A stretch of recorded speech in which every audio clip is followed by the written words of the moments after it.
Hello, hello. What's going on, folks? We in here? Yeah, we're in here. Being a little slow, but, you know, it is what it is. We've got an intermediate tournament going on today. It's a really small number of signups, actually. But we may just push through it, depending on how many of the people actually check in here. A few more minutes before it really kicks off.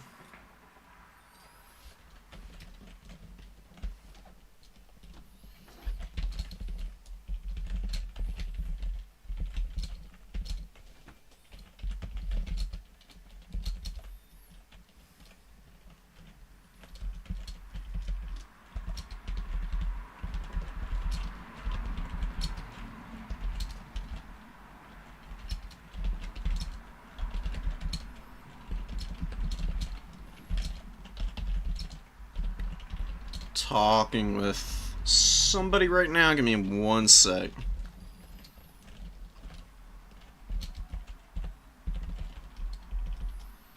And depending on how many signups we get, we've got other replays that I can do, and I can just kind of fire those off as well. I just want to see how it kind of plays out.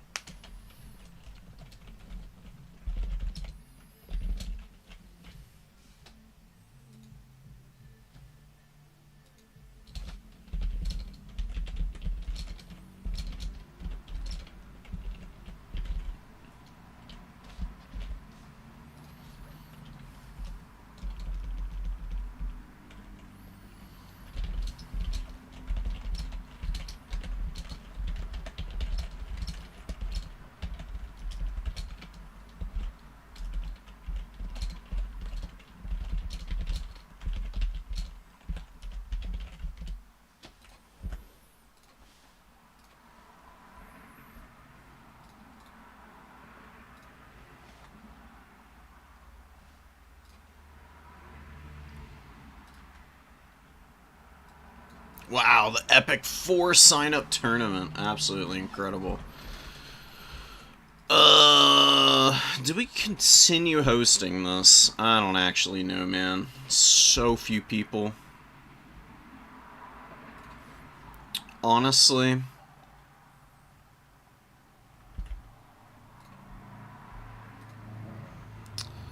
We might just be pushing it back. Because this is a little sad, unfortunately.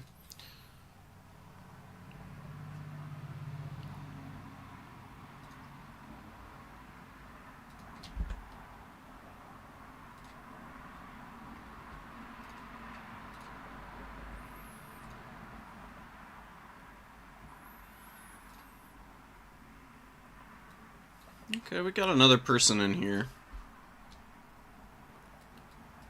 I'll get a couple more and see if we can get, like, one more person. And then I'll just run it, I guess. It'll be fine. Just, like, 6 people. It can be a smallish tournament. People just getting some practice. That's kind of the whole point of it anyways, so, you know. We'll just chill here. We'll push through it. It's no biggie. Welcome, welcome, by the way, guys.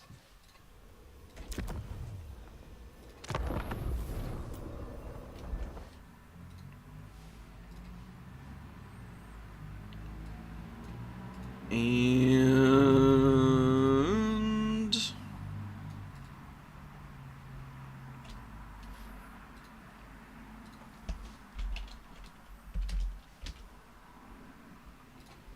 I'd even push it back a few minutes.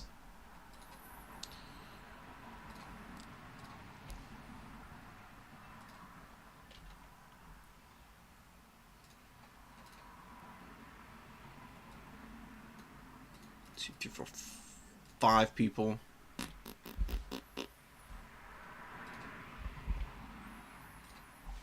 Let me message some folks.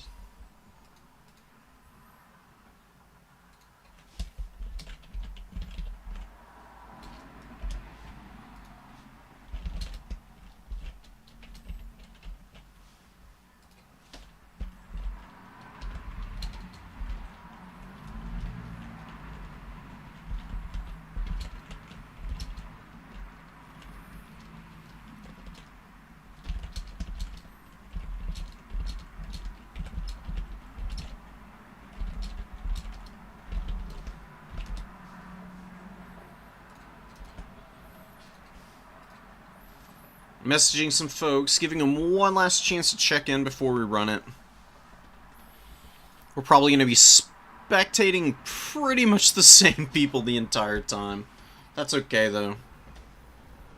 We'll probably just run 3 rounds, and then, or we can probably just have, like, I don't know how we're going to do this. Only 5 people. Such an awkward number.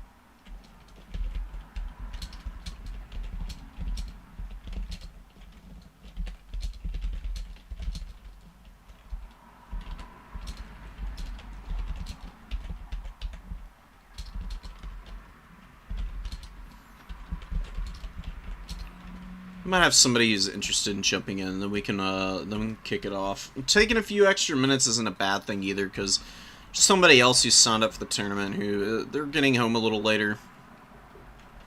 And they need a chance to get set up before we can get them into any games, anyways.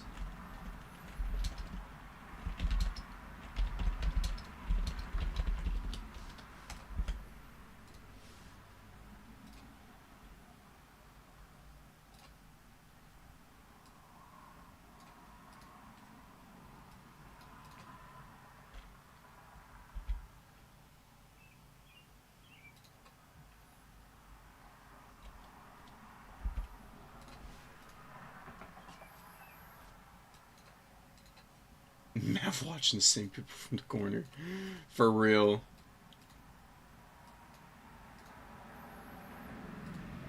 Thanks, Suga. It was a wild tournament, I'm not gonna lie. It was kind of crazy.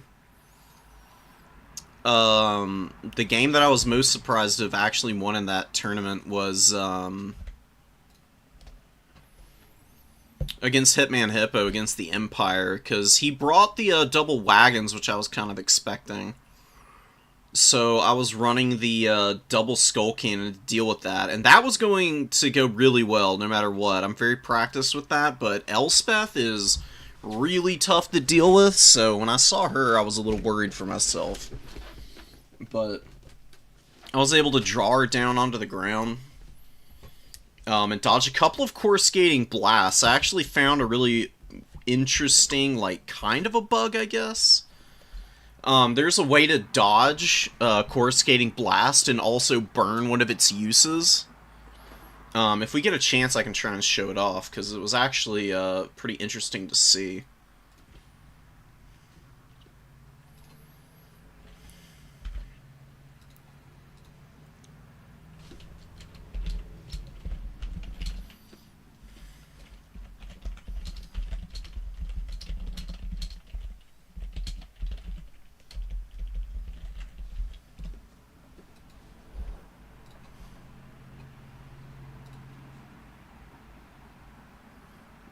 Well, whatever. We'll generate the bracket and I'll add this guy in.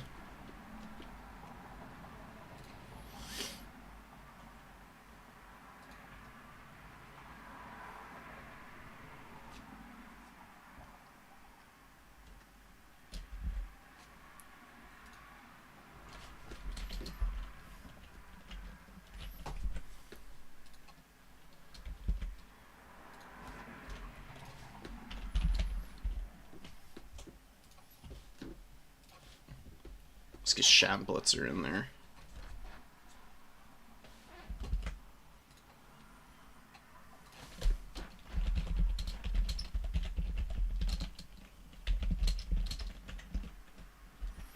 Let me make sure that this, I've got a newer player here who is interested in playing. I've kind of roped them in, so I would love to be able to actually get them in here.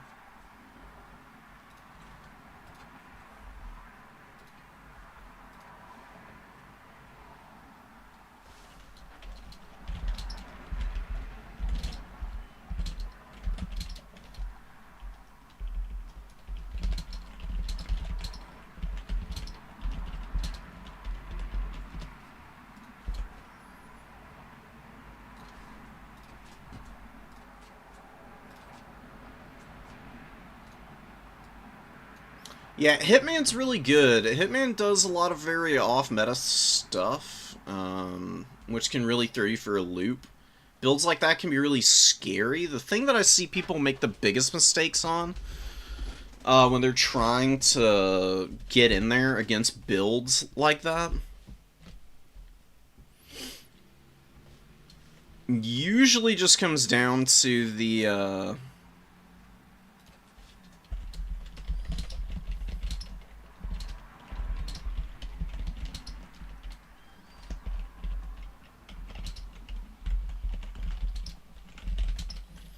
is over-focusing on, like, some of the less easily targetable things, or just having not great target priority.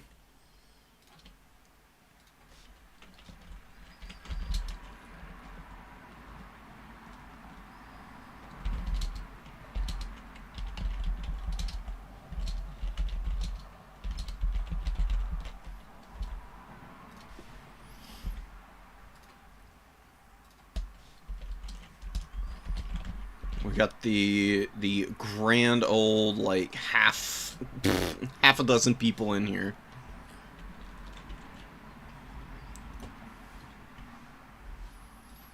Oh, Daniken was kind of confused.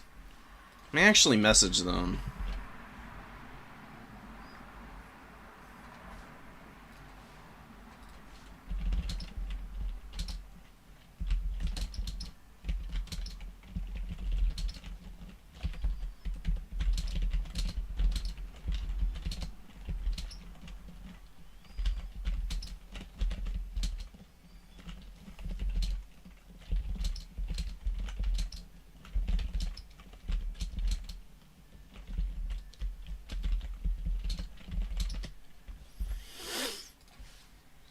Sweet, so we got that rolling. I'm gonna just go ahead and start casting some of the replays I've got, because I'm gonna let people kind of play their games. And I've got some that I honestly haven't even seen that I'm kind of interested in. We got one that Mr. Fly sent in here. That I promised I would cast at some point, and I haven't really had an opportunity up to this point. So, we're gonna kick it off.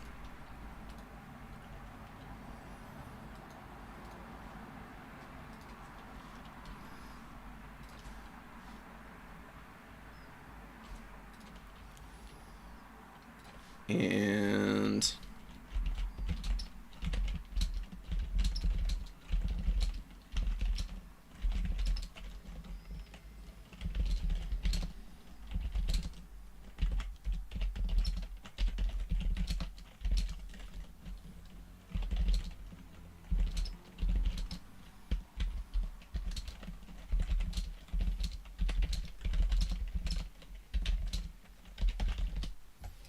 cool. And perfect timing. So we're going to jump in here. We've got Tzeentch. We've got Sartorial. We've got Changebringers. Who would have thought? Some Chaos Furies coming out as well with 3 Horsemen. And Sour Guts. Blue Horror and 2 Marauders. Very thin on the ground for Tzeentch. Not too uncommon, though, to see, honestly. I'm very curious how to work out against Khorne, though. Khorne just has good infantry, and as good as Tzeentch's Flamers and some of their bigger anti-armor tools are, they can definitely run into some problems, just by virtue of not really being able to contend with all the bodies and cap weight that Khorne can throw out. We do get a Final Chains Mutation going down. Valkia just outside the range of it, though. She does get hit by the Rock of Inevitability. Takes a little bit of damage. She's fighting the Furies and Sartorial up in the sky. The Sartorial can actually really bully Valkia because of his really good combat stats and that item that you may have seen just a minute ago, the Rock of Inevitability. Does lower melee defense and speed as well as charge bonus. It can be a big pain to deal with. So, Kirdai is actually going to be laying on the ground with Valkia. Not a bad idea. It's a bunch of Marauders kind of protecting her now. And Sartorial doesn't have a way to clear them out. He doesn't have Searing Doom or anything, just the Final Transmutation. Can definitely work, but also something that you're going to have to be, you know, a little bit discerning with in terms of where you're targeting. Otherwise, you can end up just totally whiffing it.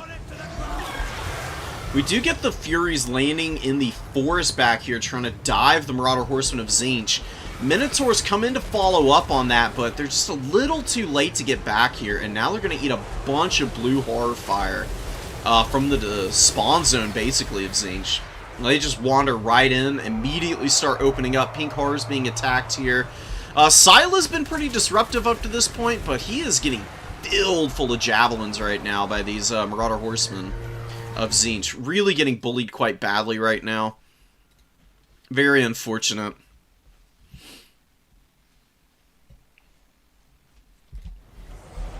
Trying to pull back, still getting nailed.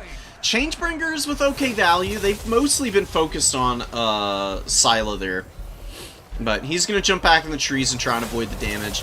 Changebringers looking to hit the Hounds of the Bloodhunt now. Hounds of the Bloodhunt are a great unit. They do have dampening, which removes magical attacks, so they're actually taking it off of the horsemen as they make contact with them. I'm not sure how great that's really going to be, because these hounds are going to get kited out. They are fast. They can do a pretty good job of catching Marauder Horsemen. If you just do it as going on here and being aggressive, but they could get surrounded and just get totally overrun here in a moment. Sila's still playing in the back line. Kiradai has been very aggressive, and it's worked out in the infantry fights, right? Like, you got the Chaos Warriors grinding away against Zangors over here, these Marauders being cleaned up by their Cornate counterparts. Some Furies moving in. Valkia has really struggled this game, though. The Minotaurs are getting hammered right now. And overstretching your infantry lines can actually be a very negative thing to try and do as Khorne into Tzeentch, because Tzeentch is able to bring out a lot of pretty good mobility that can really punish you for overextending. They've also got these insane missile units, like the Changebringers, their Flamers. Exalted Flamers are pretty good in this matchup as well. And that can really put you on the back foot. Sila with 60 HP right now. He takes like 2 attacks and he goes down. Just falls over right on top of the Marauders here. Pretty messy engagements overall, I would say. Khorne has been on the back foot. A lot of the reason for that has been the fact that Changebringers have been so punishing. And trying to chase down the Marauder Horsemen of Tzeentch has been an exercise in futility up to this point in the game, but the Hounds of the Bloodhunt finally getting in here, and they've really been punishing these Marauders as of the last couple of minutes in this matchup now. Dragging them down, really close to being able to push them off the map here. Map boundaries are a little funky when you get back here, but they should just route through the terrain, technically, and off the edge. It's a little funky the way it works, yeah, but it's better than, like, having the entire back of the map just be totally cut off from units being able to retreat. They'd get stuck otherwise. It may look a little silly, but there is actually a point to it. Kiradai is starting to really grind back some value, man. It's been rough and tumble, but Marauders really getting up in the face of these blue horrors. More Minotaurs coming out. This time a Minotaur Great Weapon. And over here we do actually have the dual weapon Minos with Valkia starting to put a beat down on Sartorial. He was doing pretty good earlier in the game, but he's starting to lag behind a little bit, but another really good final transmutation. Nails Valkia. Pretty big damage going down on her, you know. She's got a pretty limited HP pool. Sartorial is just a little bit chunkier, you know, with his big chicken drumstick. He can really get in there and kind of pummel enemy units, even like Minotaurs. As long as they're not dedicated anti-large, he's reasonably good at scrapping against them. And you can see the melee attack of the Mino dual weapons. It's really not amazing. This is usually why the Great Weapon Minotaurs are just better. Typically, bigger targets just have way more melee defense than, you know, like infantry. Lots of infantry are just like chaff, stuff like that. You don't really need the dual weapons too often as a result. They're a little bit overkill. But the Marauder, or not the Marauder, the Minotaur Great Weapons are an exceptionally strong tool. Expressly because they still have great weapon strength and reasonable melee attack.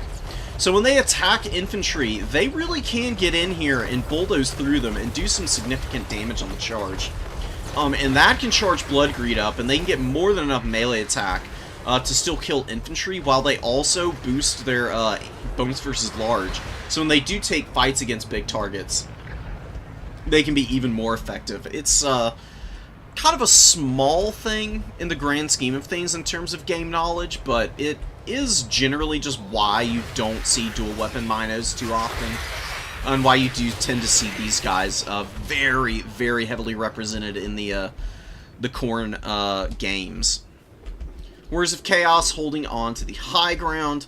More Chaos Warriors of Khorne hanging out on the number 3. I mean, it's slowly flipping to Tzeentch here. The Sour Guts have been scrapping pretty nicely.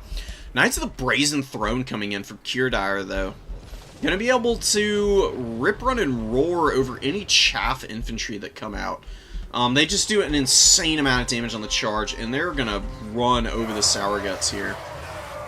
They will take a little bit of the damage, though, from the explosions on these guys. Sour Discharge does pretty reasonable like damage as these guys start to explode.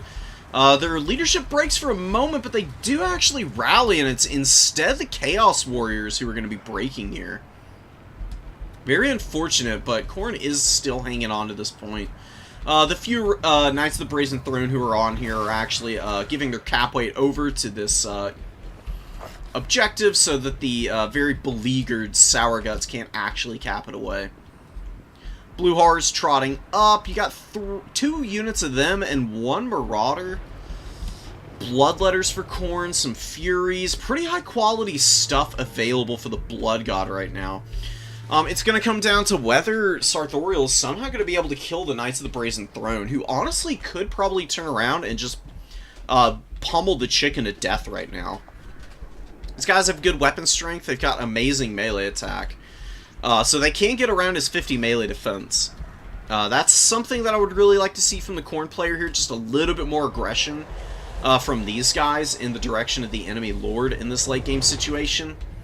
Because the last thing you want is Sartorial like flying around and causing terror routes in the late game.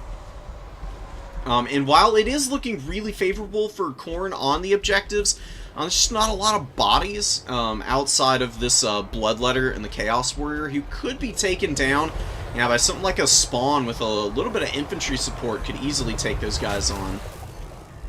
But I think it's going to be a Khorne win just because the supply situation was a little bit more favorable for Kjerdire.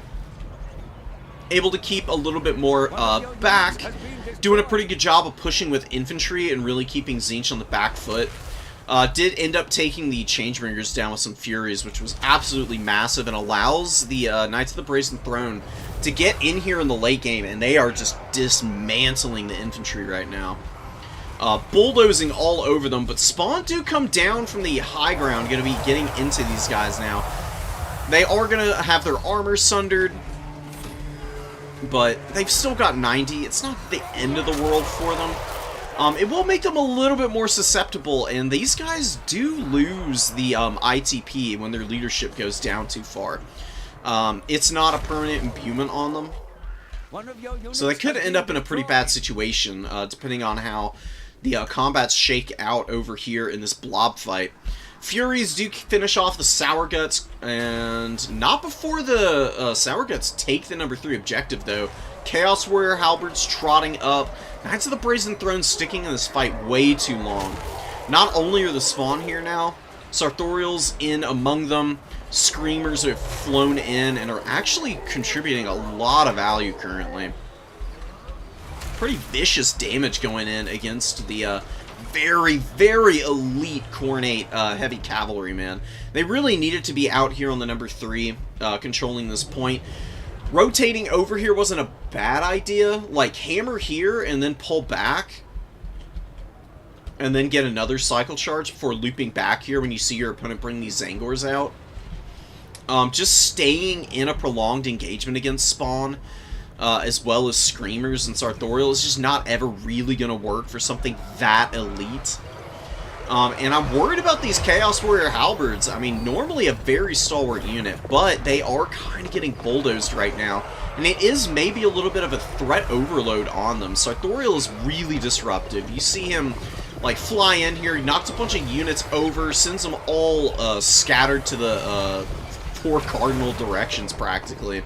And this Spawn may not be ideal against Halberds, but, you know, again, lowering their armor, bulldozing in here, doing a lot of damage, being unbreakable, and actually the Zangors get up here. You get a terror route on those Chaos Warriors, and now their leadership breaks. And it's looking real grim. It looks like it might be Dunzo for Khorne. Valkia coming back in at the 11th hour. I don't know how she's going to be able to pull this off, though. This is one of the risks of playing all 3 objectives when you've lost your Lord as Khorne. Your opponent is going to have the leadership advantage. For one, you're going to lose your Frenzy, and then if they have a terror-causing monster, they're just going to wreak havoc on your units. You're not going to be able to hang in long enough. And I honestly would have recommended no fighting the Sour Guts on 3. Rotate to the number 2 with everything that you've got. Make sure that you just hold on to these 2 objectives. Rack up your points. Consolidate your forces to be able to support each other a little bit better. And focus on getting Valkia out as soon as possible, because I don't mind the Knights of the Brazen Throne coming up. That was a really good idea. But getting Valkia out a little bit sooner so that the leadership penalties were not present would have made a big difference for a lot of the other Khorne units that were out. And maybe just a little bit cheaper on the infantry. That way you can just have a little bit more easygoing support for the Knights of the Brazen Throne, who did pretty good early. I mean, they really racked up some good value on the Sour Guts and some Blue Horrors, but the second they started sitting and fighting for an extended period of time is where they really fell off. And Chaos Warriors route, rock solid triple cap for Tzeentch here, it looks like. There is a threat on the number 3 developing, though. Some Hounds of the Blood Hunt move forward. Mr. Fly doesn't really have anything to get over there anytime soon, unfortunately. Very luckily, though, Hounds, they have 4 cap weight, which is pretty decent, but it's going to take a little bit. It's going to take another, like, 20, 30 seconds, probably, before these Hounds are able to flip this objective. And then Tzeentch will have an opportunity to recap. Khorne does have to hold a cap for another 35 seconds themselves, which could be a little bit of a problem, considering the state of the battlefield. Marauder Horsemen of Tzeentch coming in here against the Marauders, doing a really good job of pin cushioning here. Zangor's motoring over. Are they going to be able to make up the gap, though? Looks like the Hounds are actually going to move off the point here. Really tricky positioning here. Zangor's getting pushed back off the point by the Hounds. Is there anything else that Kirdai is going to be able to bring up to get on that objective, man?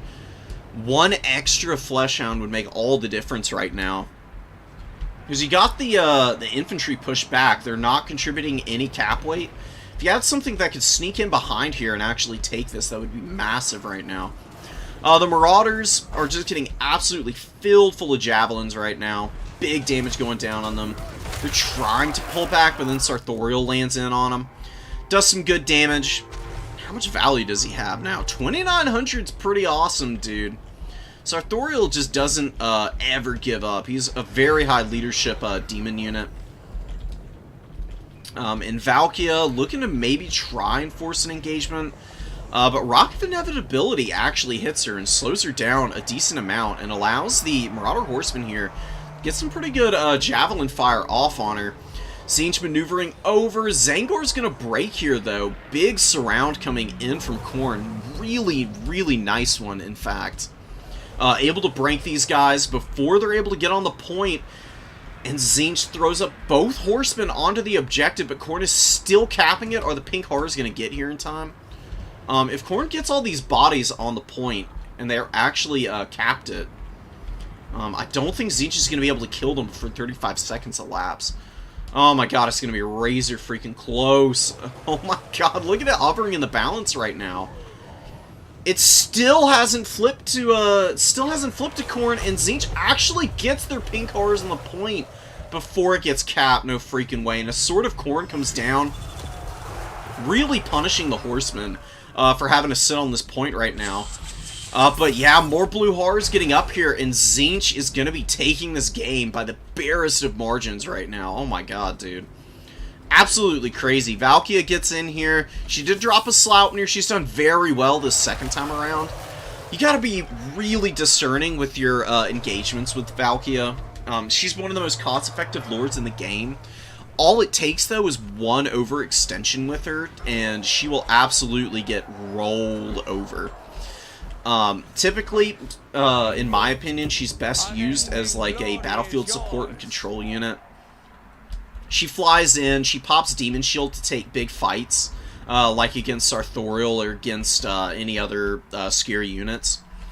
And then you just want to fly around, look for good opportunities to drop Sloughnir, be very patient with it, don't just cast it on the first thing that you see usually.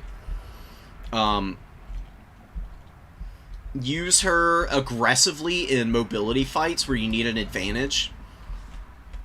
Because she's anti-large and infantry-sized, actually, which makes a big difference. Lots of large units are actually not anti-infantry. She can really fly in and chip away at a lot of really scary, monstrous infantry, cavalry units. And even if she is just fighting stuff like Zangor, she's meaty enough with good armor and melee defense. She's usually going to be able to still grind out a decent amount of value against lower-cost infantry units. There you need to be a little bit careful so she doesn't get stuck in them. But it can work out for you. I liked the Scylla pick in a vacuum. He can do really well in a lot of matchups, but I don't know if Tzeentch is one of those. There's just a lot of range, and while Scylla does have some good items that can give him some extra ward save, make him a little bit more resistant to missile attacks, it's never really gonna be able to save him.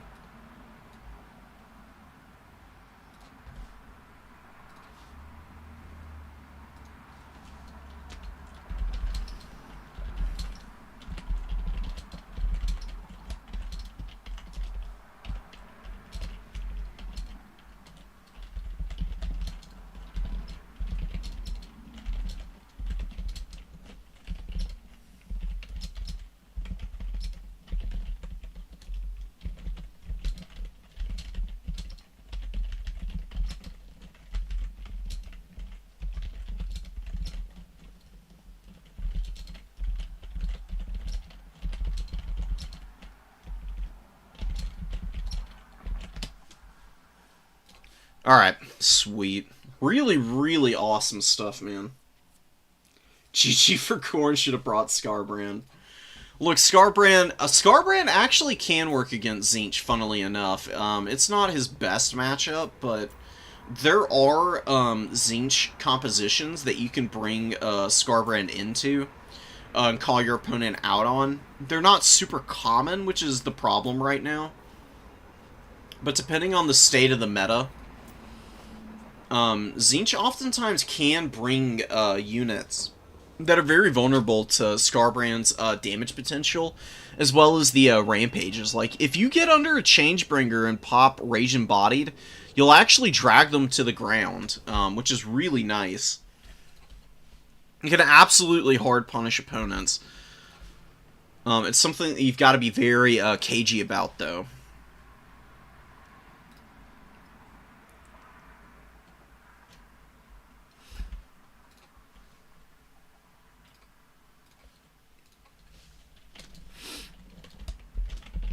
I'm going to message our players as well.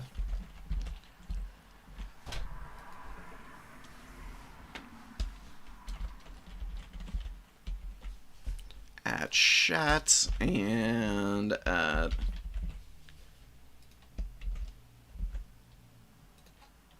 Who else we got? We got Getzmain as well. Okay. And Spartacus Dog.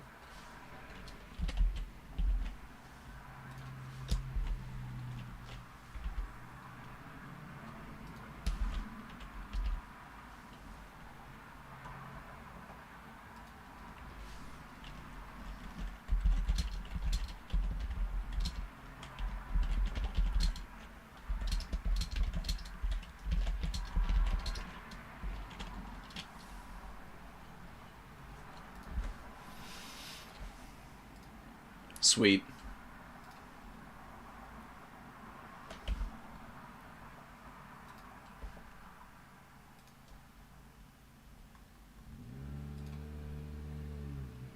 They actually play their game for real? Or are we just kind of chilling and waiting for business to resolve itself?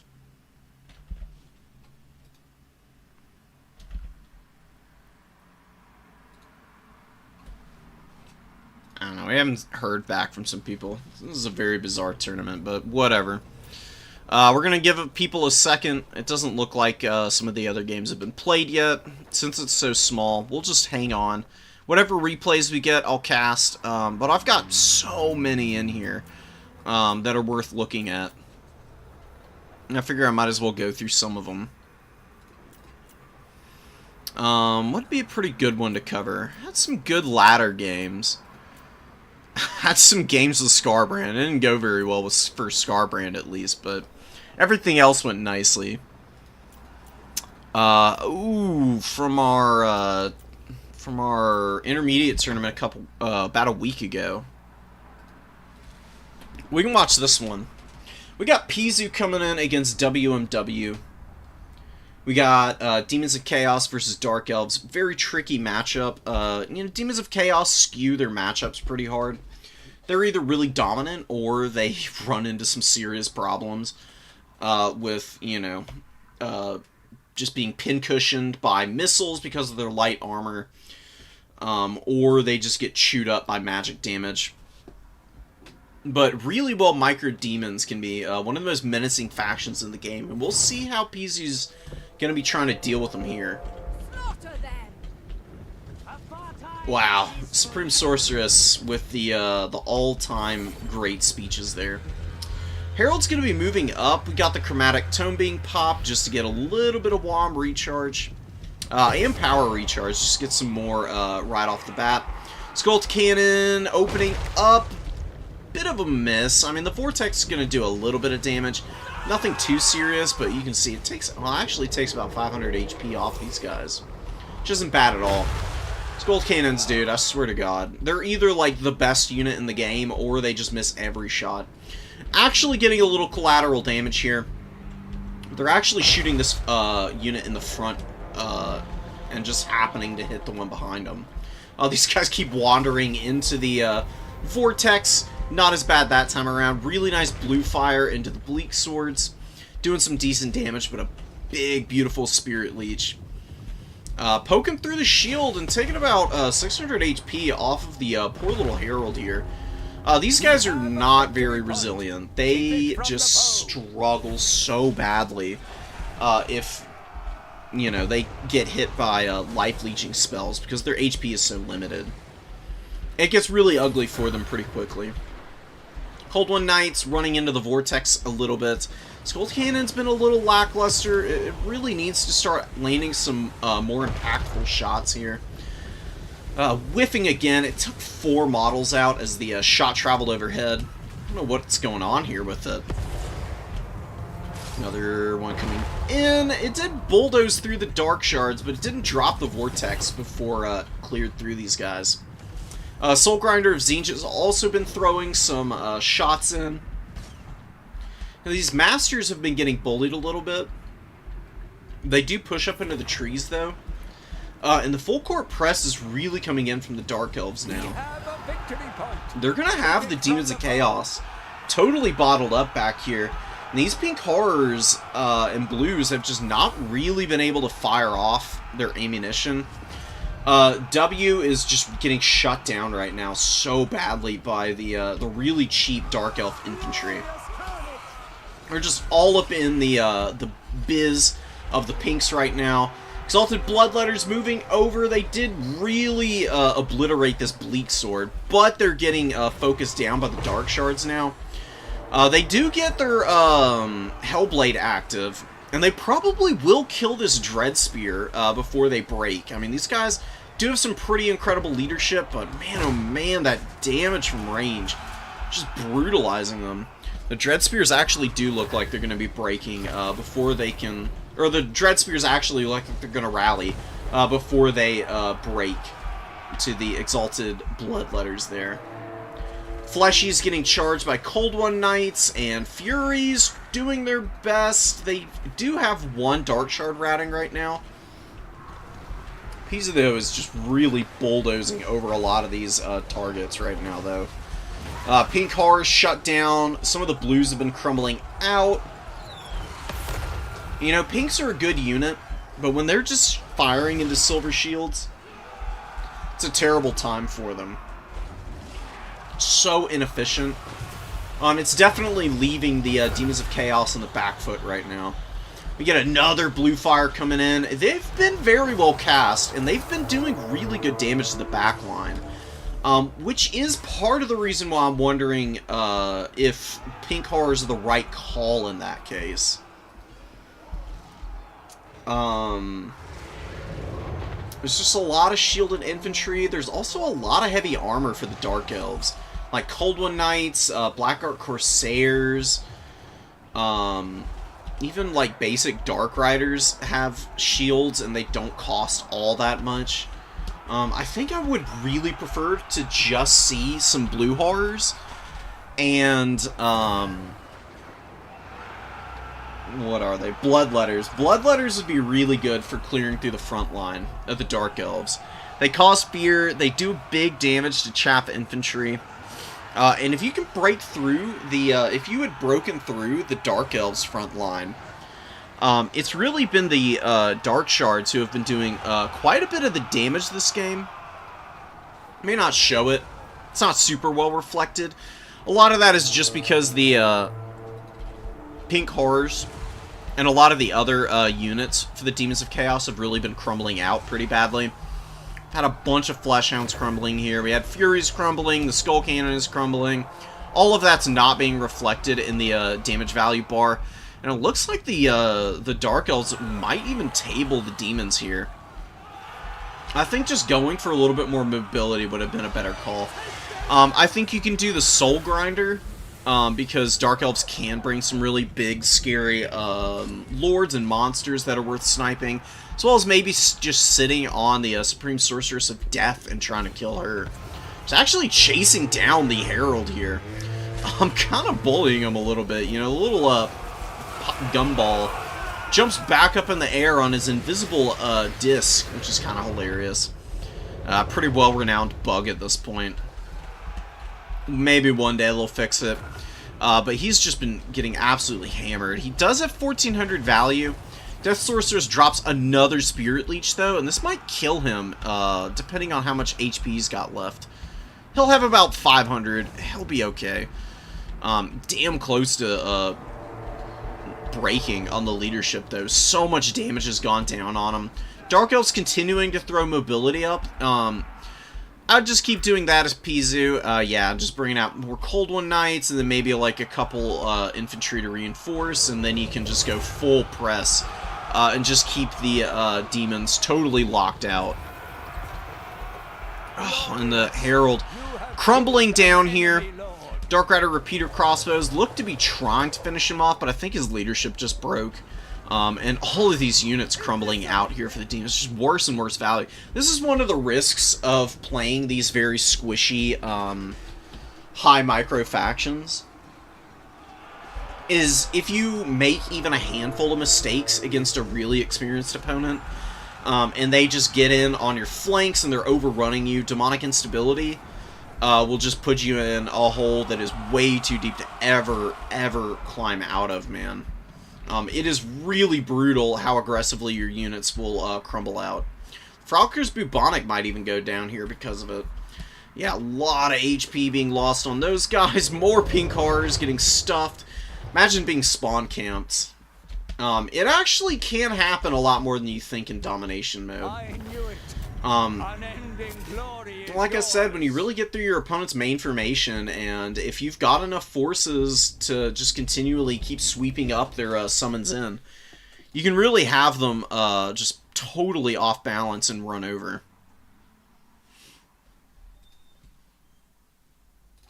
Sweet, we got a round 1 game. And we got a super close round 1 game here. Okay.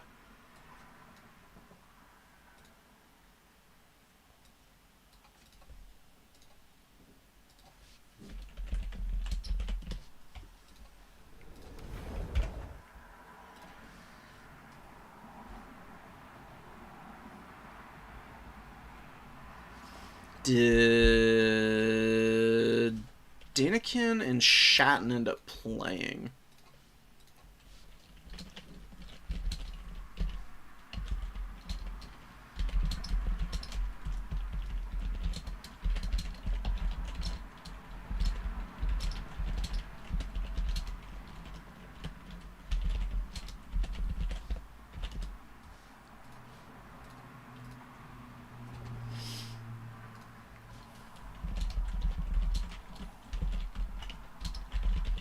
Okay, see Jason is something that's not from the tournament, but I'm still going to cast it anyways. We might as well. I mean, nothing's stopping us.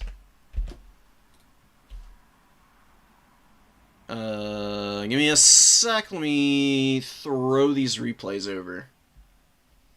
I'm very thankful that the recent update didn't break any of the replays. I was a little worried about that when I saw that they had stealth dropped a hotfix. Because sometimes, even though they don't especially affect multiplayer, sometimes it still messes up the replays regardless. But I went through some of the ones that I had.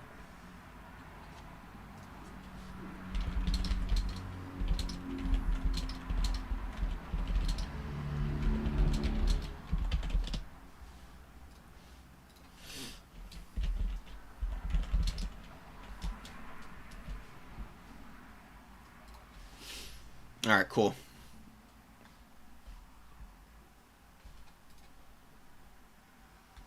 We are going to advance the, Swiss. We got our 6 people here for real this time.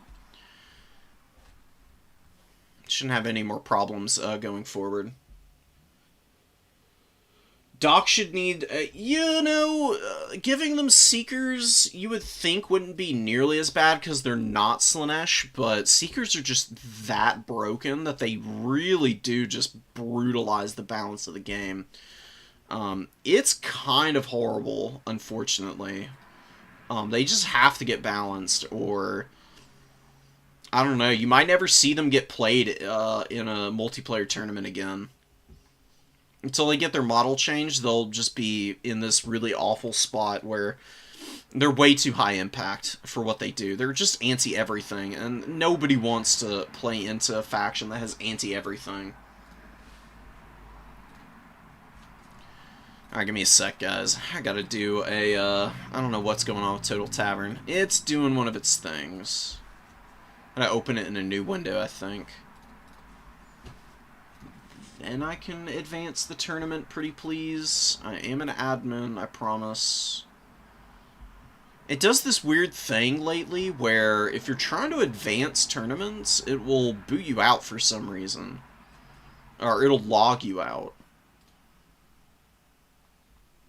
Oh my god, what the frick is going on?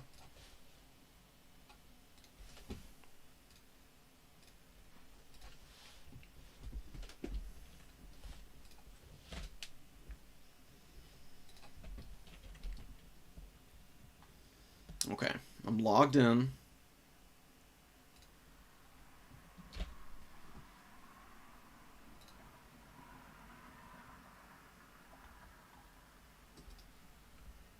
What the hell is going on?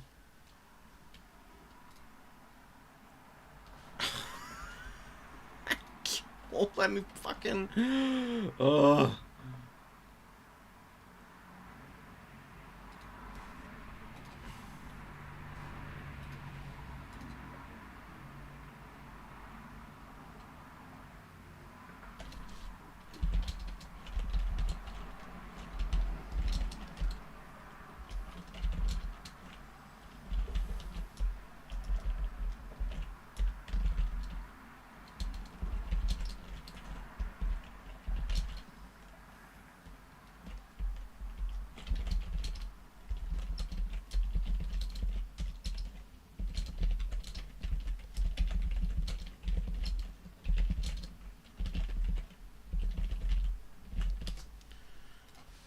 Alright, give me a minute, guys. I don't know why it won't let me advance the frickin' tournament.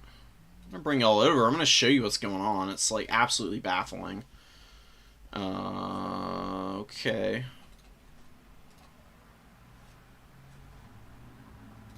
Advanced Swiss. And now I'm just logged out. And I didn't advance it.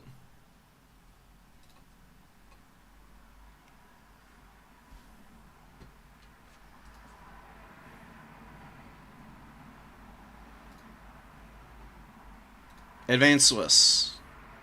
And it logged me out again. I don't understand why it's so broken. What is going on? It really does, dude. Like, do you see this? It won't let me. I need to go get another admin. I don't know what the fuck is happening.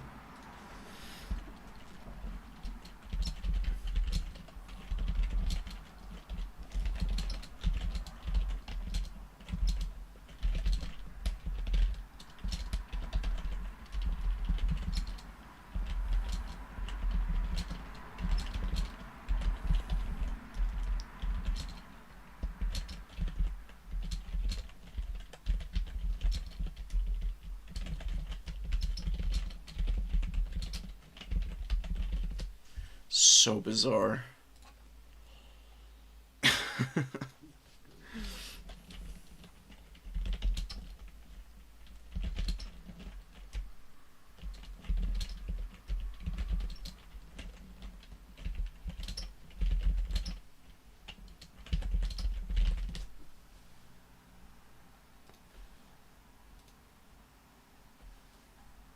I'm literally crying.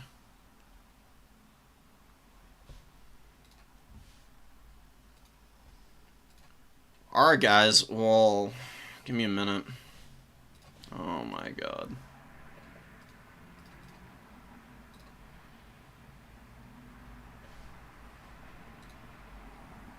We're gonna, like, pound our head into this wall until it just works. Yeah, okay, what went wrong, though, Total Tavern? Can you not tell me? Why is it so... Oh my god. I'm like persona non grata now, apparently. Jeez.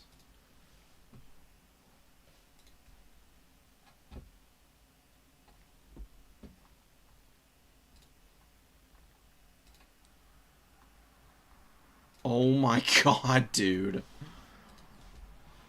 What?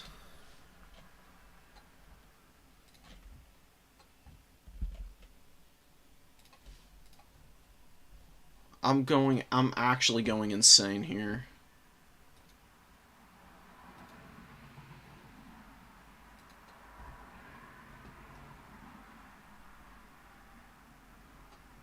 It's not that complicated. Why is it suddenly impossible to do, though?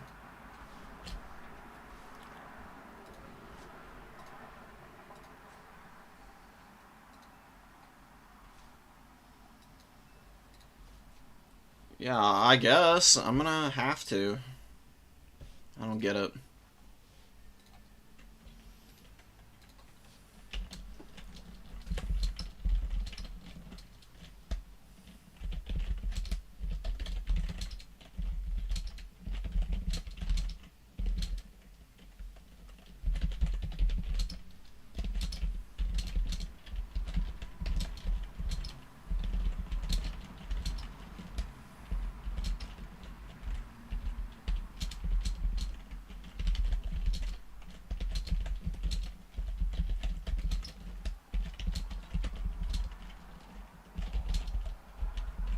I'm just gonna assign these guys matches then.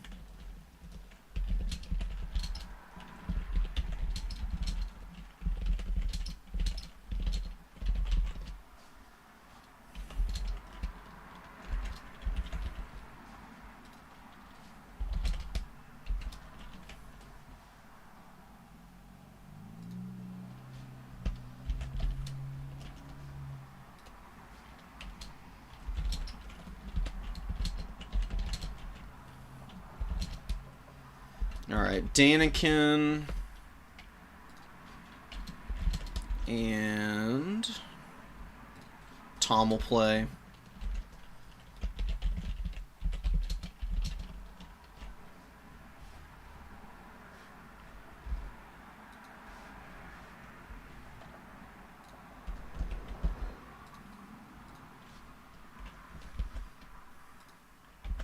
and Getsman are gonna play.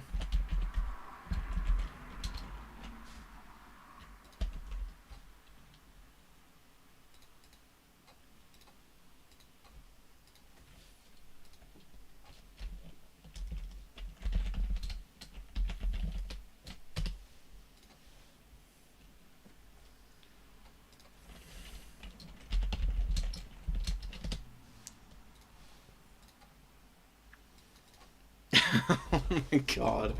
Okay, Iskander's gonna try and bail us out here. This is absolutely amazing. Dude. What the hell?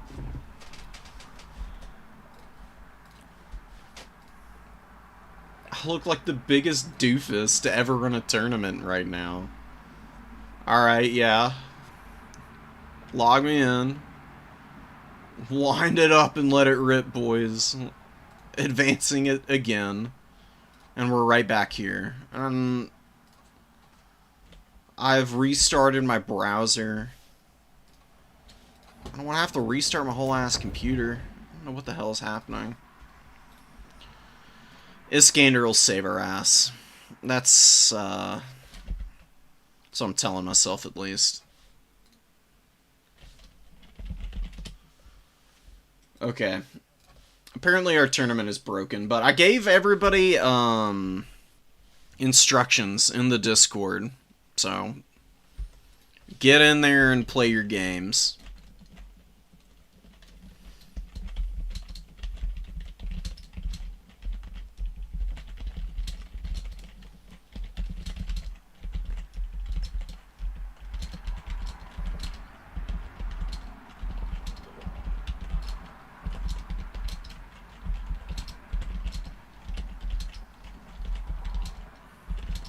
It's signed Iskander out as well, so we're just legitimately stuck without Total Tavern right now.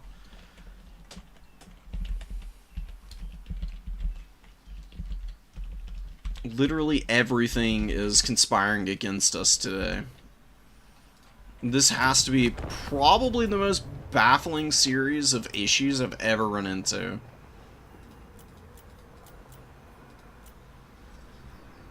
Anyways, let's watch some Vampire Counts versus the Dowie. We've got Getsmain rocking in here with max Iron Drakes. I mean, we got 5 of them running up in here with some Miners, Dwarf Warriors, Thoric with the Rune of Negation and Rune of Slowness, so a little bit of rune magic going down.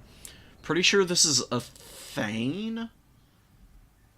Maybe that's the Runesmith character. Not 100% sure, but Tom's bringing the Baldstein, Double White King, very good characters. Even if they don't get a ton of value via their Scabscraiths in this matchup, they can if they hit Slayers, but otherwise they just run in and they grind in the front line. They can still get a lot of value that way.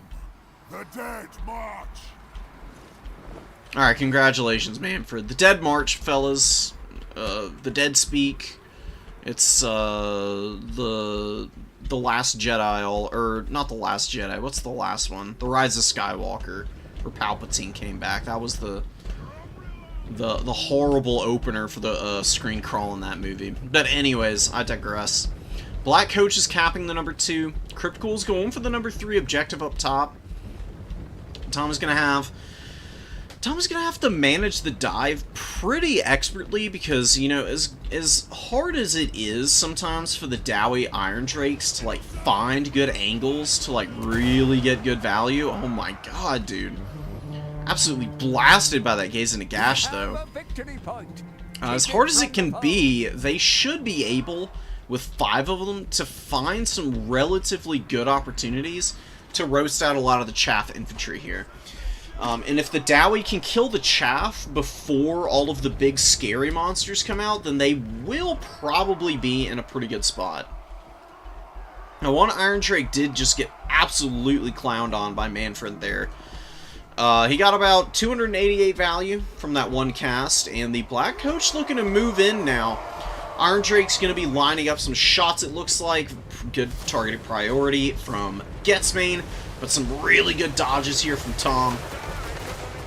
A decent amount of damage coming in. We got some Iron Drake Trollhammer torpedoes lining up some shots too now. This Iron Drake may tear out. Yeah, they actually do immediately. The second they go into combat with the Black Coach, it just sends them fleeing in terror. And it's going to be running over these Dowie warriors. Not a lot of kills on it, so its abilities, you know, obviously not charged at all right now. Long way to go before this thing is going to be really sauced up and raring for opportunities to just mulch through the heavily armored Dowie warriors. A little bit of a pullback from Tom. We got the zombie pencil formations here. You could probably just have 2 skeleton warriors on the edge of the point. The Dowie could scoot forward and kind of get up on here. Playing slow like this isn't a bad idea. The thing I'm worried about is just the timing. Because you got Cryptors coming out now. Got more zombies moving in. And what might happen is the Dowie might be able to take a frontline fight and grind through a lot of the chaff with their infantry. I'm worried, though, about Cryptors getting up into the secondary and being disruptive enough that they just aren't, the Dowie aren't able to get their Iron Drakes situated where they can really punish them on the way in, or between different targets. So you got a big Dowie line advancing forward, blasting charges. Gonna need to do a lot of work here. They're gonna have to basically kill these zombies, or theoretically, hopefully, they get their shots off on the skeleton warriors. Number 1 objective being held. Cannon coming up. Manfred doing some shenanigans here. Looking to pull back maybe. Black Coach on the edge of the formation here. The Grim Delvers, are they spotted? No, they're not. They probably were seen on the way in. Usually pretty easy to spot them as they're advancing. They do show up very briefly, stealth units do, whenever they come out of their spawns. But they do go back into stealth. Oh, and the Black Coach is trying to push past, and yeah, maybe trying to run down the cannon. Although Tom does give it an order to attack the very disruptive and powerful Dowie missile unit here. And should be able to bully them pretty badly. Their HP is very limited for the number of models. One of the few, like, squishy targets that the Dowie have out on the field right now. Zombie Summon goes down with a cannon. Manfred trying to kill the crew. Gonna take him a little while. We do get some really good LOSs for the Iron Drakes. Big damage going down on these skeleton warriors and the zombies right now. Honestly, the dwarves looking pretty nice considering the amount of damage that they're getting in here against a lot of these units. It should keep their dwarf warriors relatively healthy for the mid-game. And the Iron Drakes definitely need to turn their attention to the Cryptors now. Cryptors, the absolute peak of Iron Drake targeting efficiency. Lightly armored unit, tall, easy to shoot over the top of your own dwarf warriors to hit these guys. You can see them starting to take some pretty serious damage. They do take extra work because of the regeneration, imbuing the weakness to fire, which is really starting to rack it up on the Cryptors there. Zombies getting railed right now. Iron Drake's chilling. Really nice zombie summon. This is a very dead Grim Delver. It's going to take ages for them to fight their way out of this, if they're even able to. Being this surrounded by zombies is actually a really awful spot for these guys. Their armor is going to save them somewhat, but they will take just slow poke damage from the zombies just fully surrounding them. You see the zombies actually racking up a little bit of damage and value, and Manfred is in here, disrupting them as well. White King scrapping, and the, yeah, it is a Thane. Moves over to try and start pummeling this goon squad of the vampires, like Crypt Keepers, I guess. I don't really know exactly what White Kings do from a lore perspective. They just kind of exist, I guess. They're just animated champions. for the vampire counts, I guess. And they're very powerful. One of the best foot characters in the game, if not the absolute best. Oh wow, look at the Mortis engine getting blasted by the Iron Drakes for a minute there, but really good summon of some Cryptors out onto the flank and immediately jump on those Iron Drakes who are fully compromised, not going to be able to get back online anytime soon. The Mortis engine does stay alive, and it is kind of squeaking out the back of the fight here. And I believe it's within the radius of the Unholy Lodestone. Yeah, you can see it there. Regenning quite a bit of HP, just like another 20 seconds of sitting here, and it'll probably be up to about 4,000. Then you can send it back in to start really grinding down the last of the Dwarf Warriors here. And then just rotate elsewhere to really grind it out against the Dwarven Slayers and any of the other units that they might be throwing forward, like these Miners. Without too many threats now to really keep the Mortis engine in check. The Flame Cannon's about the only thing that can do some serious work against this Mortis engine. It's going to be getting up into the Iron Drakes. We do have some Troll Hammer Torpedoes opening up a little bit here. You get a decent volley off. They did a lot of damage to this thing. Actually brought it down about 500 value despite only having 7 models left. These guys are just, you know, tough, stalwart, reasonably efficient even in small numbers. They got 1200 value, which is pretty good. But this is always the problem with the dwarves, man. And this is why this matchup is so horrendous for them. Vampire counts, they just have bodies, dude. They got numbers that just don't quit. They'll swarm you from wire to wire with zombie summons. They'll throw out Vargeist, Fellbats, Direwolves sometimes, just bringing in lots of passive healing as well, with tons of Skeleton Warriors, and a few Stalwart Infantry options, and the Dowie honestly just can't really contend with that. On the whole, the healing is just a little too effective for a faction like the Dwarves, who really only do damage from range. They don't have any good melee infantry for the most part.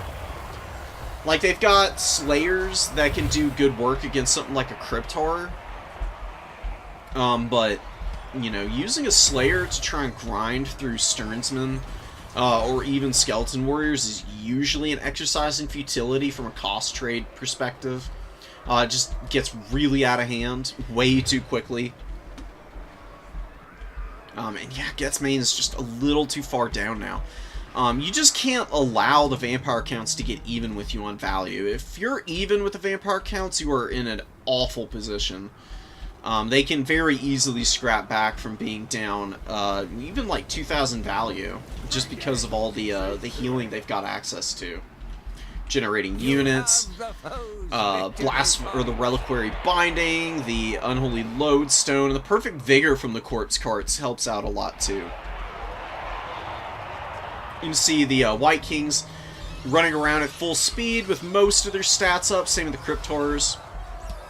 And they're just bulldozing into the Slayer units, trying to hold the line now, but Sternsmen should just be able to rip and tear through a Slayer. Absolutely no problem. Sternsmen are an amazing ROR. They're very durable thanks to the regeneration and the high armor and Silver Shield.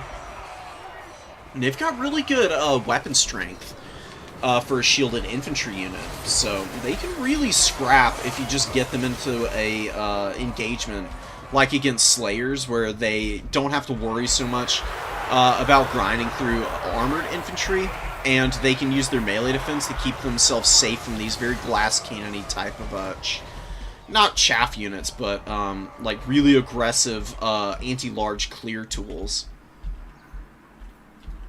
Rangers get swarmed by bats and then Cairn Wraiths. I really like the Cairn Wraith edition. They're honestly pretty good. They're super quick. And they do have quite a bit of weapon strength, all of it being AP, of course, and the Dowie really don't have a lot of magic damage, actually. Dwarves really only have Hammerers, and a couple of other units like Doomseekers that offer them any kind of magic attacks. Which honestly means that Ethereals can be incredibly effective against them. And that's kind of been the case for a long time. Even back in the day when Vampire Coast would try and win this matchup, it was pretty foreboding for them for a long time. That's neither here nor there, though, for this conversation. Back in the Warhammer 2 days, Sirens were very effective against the Dwarves just because they were ethereal and, again, no magic damage, really, for the Dowie. They can still kill ethereal units, it just is a big effort for them. And oftentimes is just a little bit too much for them to do efficiently. They'll just be wailing on them for ages. These things will just get lots of heals. They'll be able to pull in and out of combat thanks to the fact they have Frostbite, and they can debuff speed, and they already are quicker, so just a real issue for the Dwarves. Fellbats coming in to stuff Miners. Miners really hate being shut down by Flyers. Because they can't throw their blasting charges up into the air and hit effectively. Basically, any kind of Fellbat or Fury, even Harpies, can land on Miners. Not only shut them down, but even, like, kill them outright, because it's kind of wild. Fellbats have no melee attack, but their melee defense is 44, which means Miners do absolutely nothing to them. They're min-rolling every single attack. And while Fellbats are normally very squishy, this is one of those scenarios where they will just wet noodle against somebody for pretty much the rest of the game. It's already winding down. Dowie just don't have the counter push capability here. Maybe they played a little too loose up top here. I didn't keep great track of what was happening on the high ground objective, but I did see some Dowie units pushing up here. And we obviously did have a Ranger summon that kind of got swept up by the Vampire counts. Karen Wraiths keeping everything nice and tight for the Dowie. Kind of have to do that, or you'll just get run over.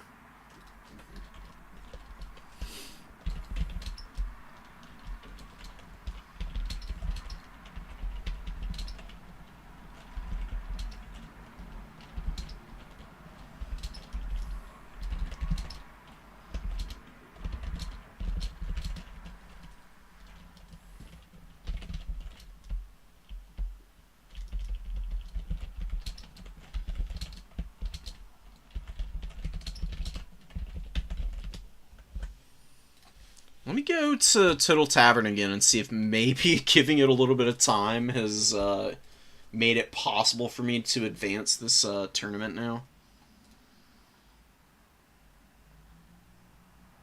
And maybe I should just go to the admin panel. Give me a sec, guys. I'm gonna do one little check-in and see if we can get things flowing forward.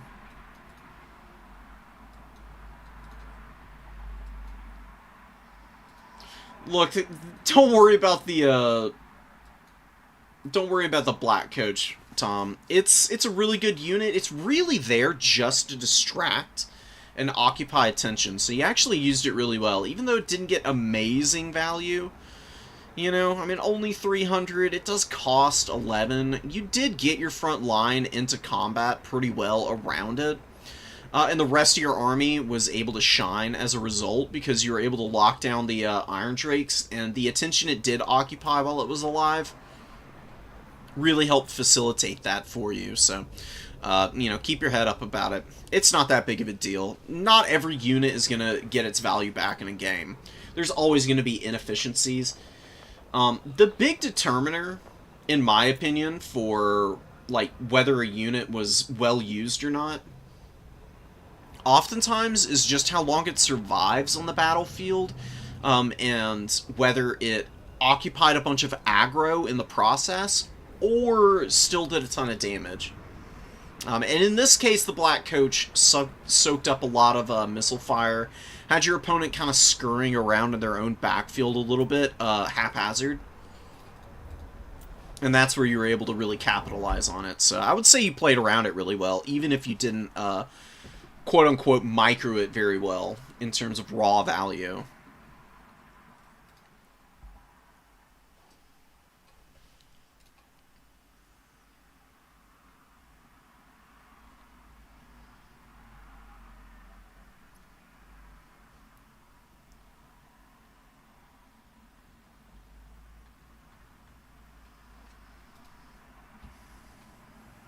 I can't do anything from back here, unfortunately.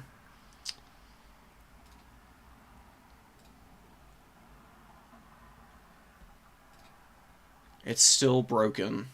Baffling. Whatever. Well, I've learned my lesson. I'm not gonna sit here and spend another like 30 minutes trying to figure it out. We'll get some of the other replays going here. This is from another tournament. We'll try and get our most recent ones done. I don't know what this is.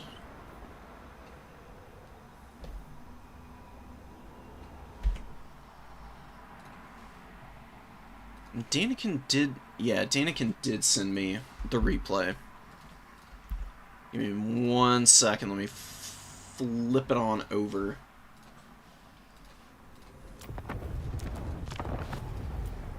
Boom.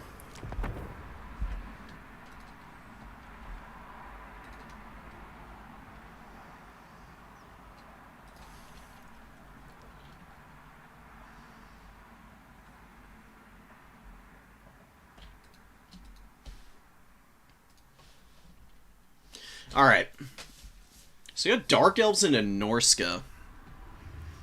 2 Reaper Bolt Throwers is pretty bold, honestly.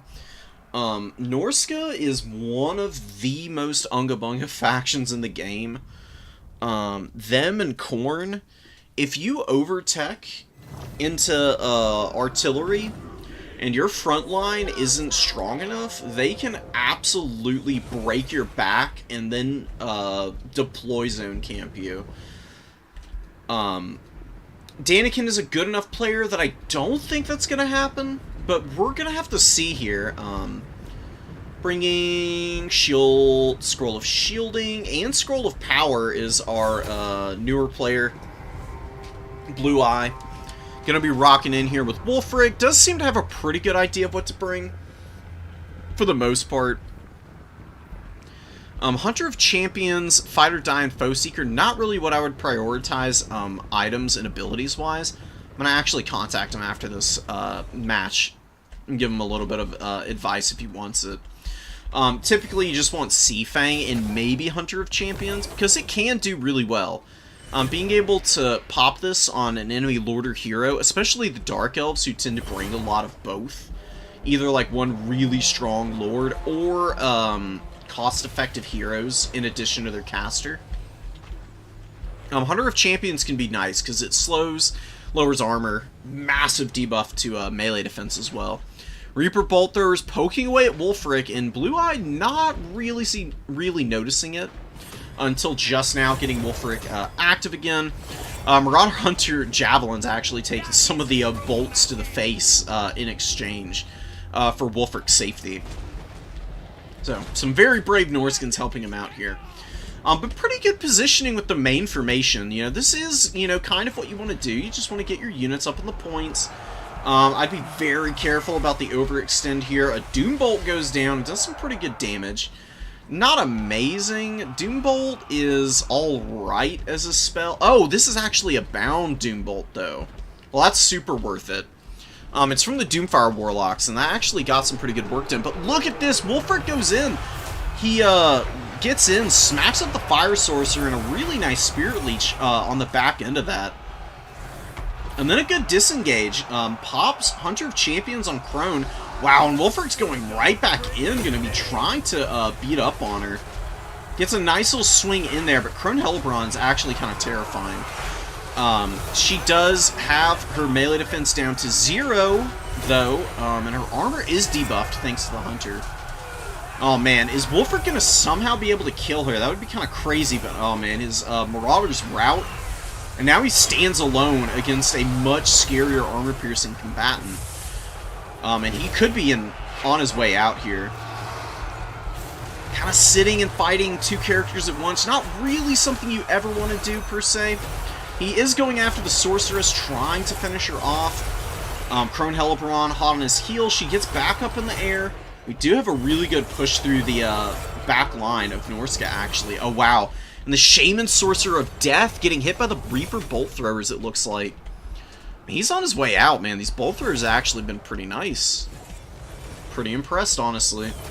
Dark Riders and the Doomfire Warlocks really shutting down the Marauder Horsemen throwing axes, which is really unfortunate. They're very powerful skirmish units. Dark Elves, though, are absolutely incredible at kite in their own right. And they can really get you on the back foot if you're not careful and know what you're doing.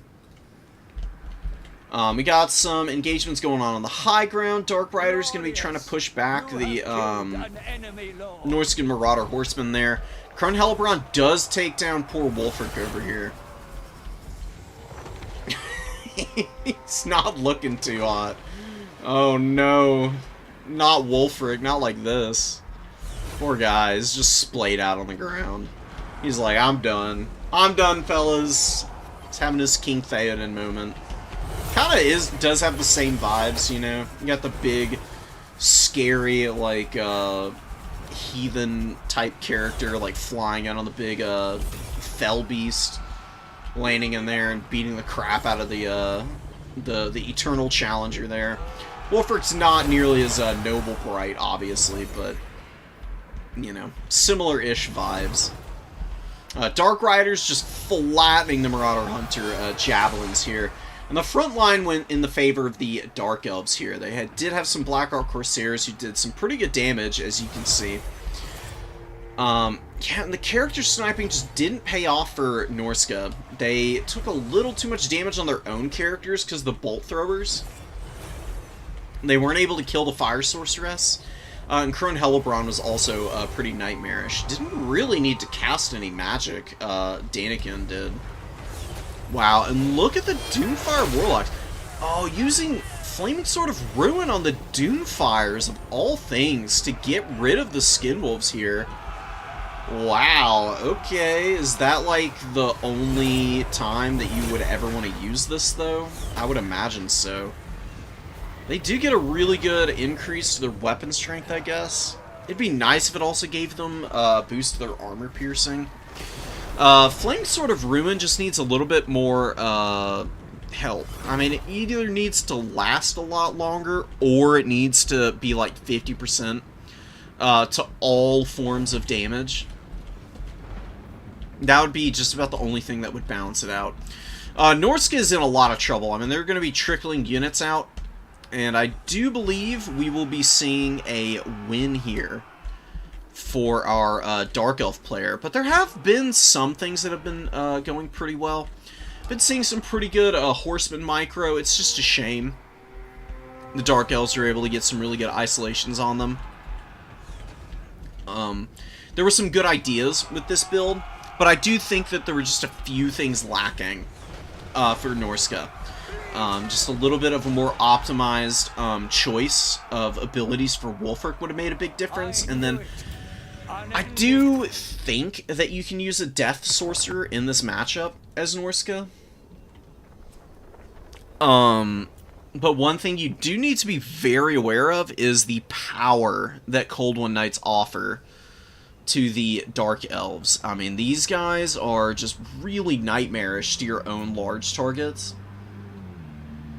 You don't see a whole heck of a lot of anti-large for the Norskins. Over-relying on the Marauder Hunter Javelins. Now, the Javelins are a good unit, don't get me wrong. They're excellent in some matchups. This is not one of them.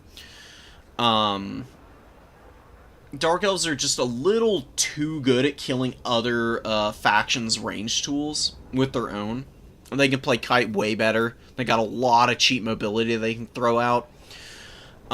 So getting rid of all these javelins and probably mixing in more Skinwolves and the Norscan Ice Wolves would have probably helped out immensely.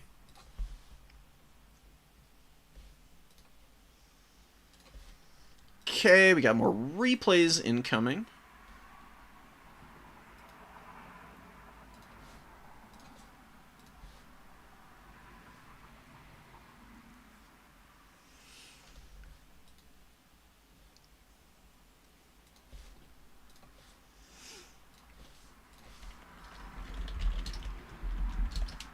Let me talk to our new player for a sec in Discord here.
We're just chatting a little bit. He's saying that he's been getting lumped on a little bit, but he's kind of expected that.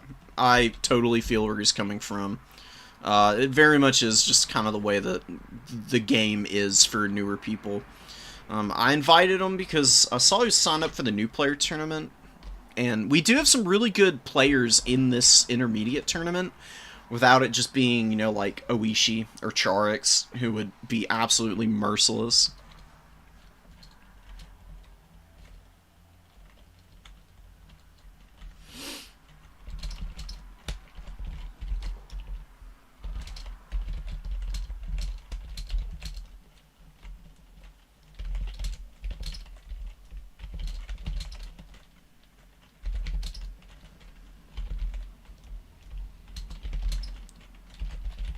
Yeah. I just want him to know I can help him with the basics and stuff.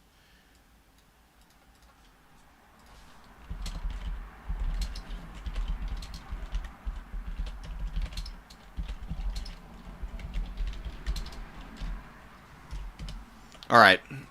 So let me assign games to folks, and we will be getting into the next round.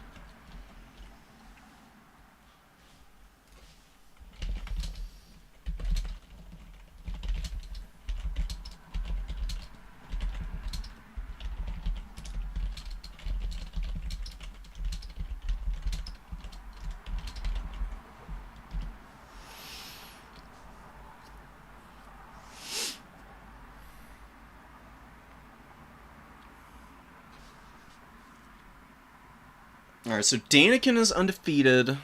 I think I'm gonna do Daniken and...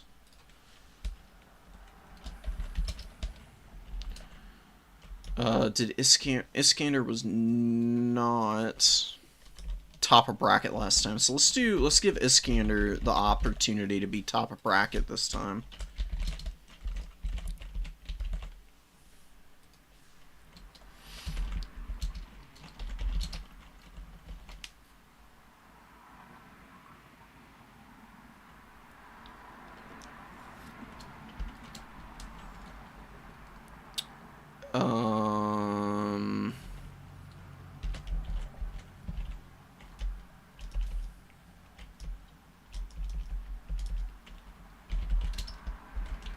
Then add gets main.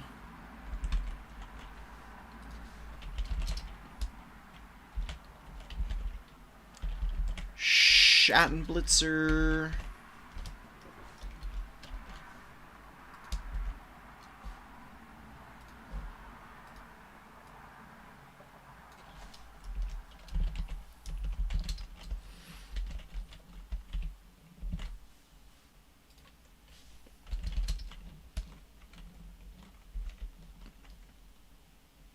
Who am I missing out here? Oh.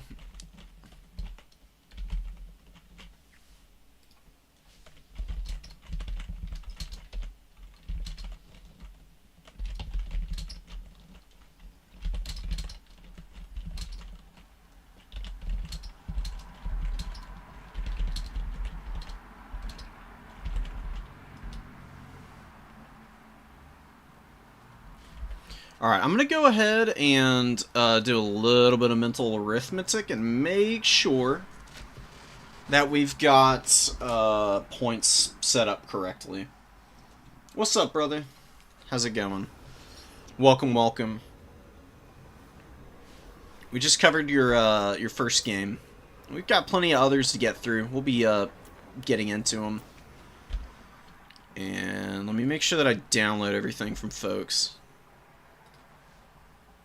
People have been sending me the replays, and I would like to show them off, because everybody's been playing some pretty close stuff.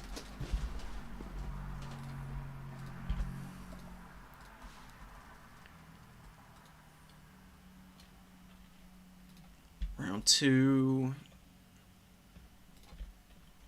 Got a lot of Tomb Kings in the second round, which is kind of fun, man. They're a cool faction.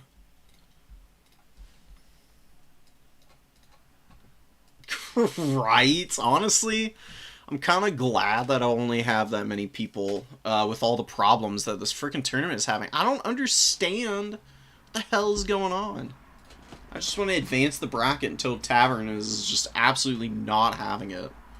Like, super broken right now. It's making me very sad.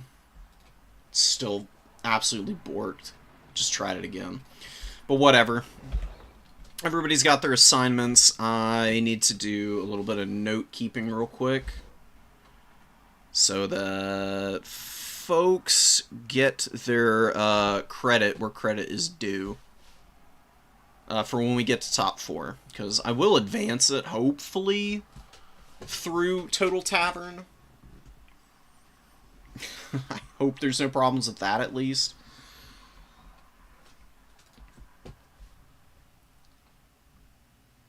Even if there is, we've got it running.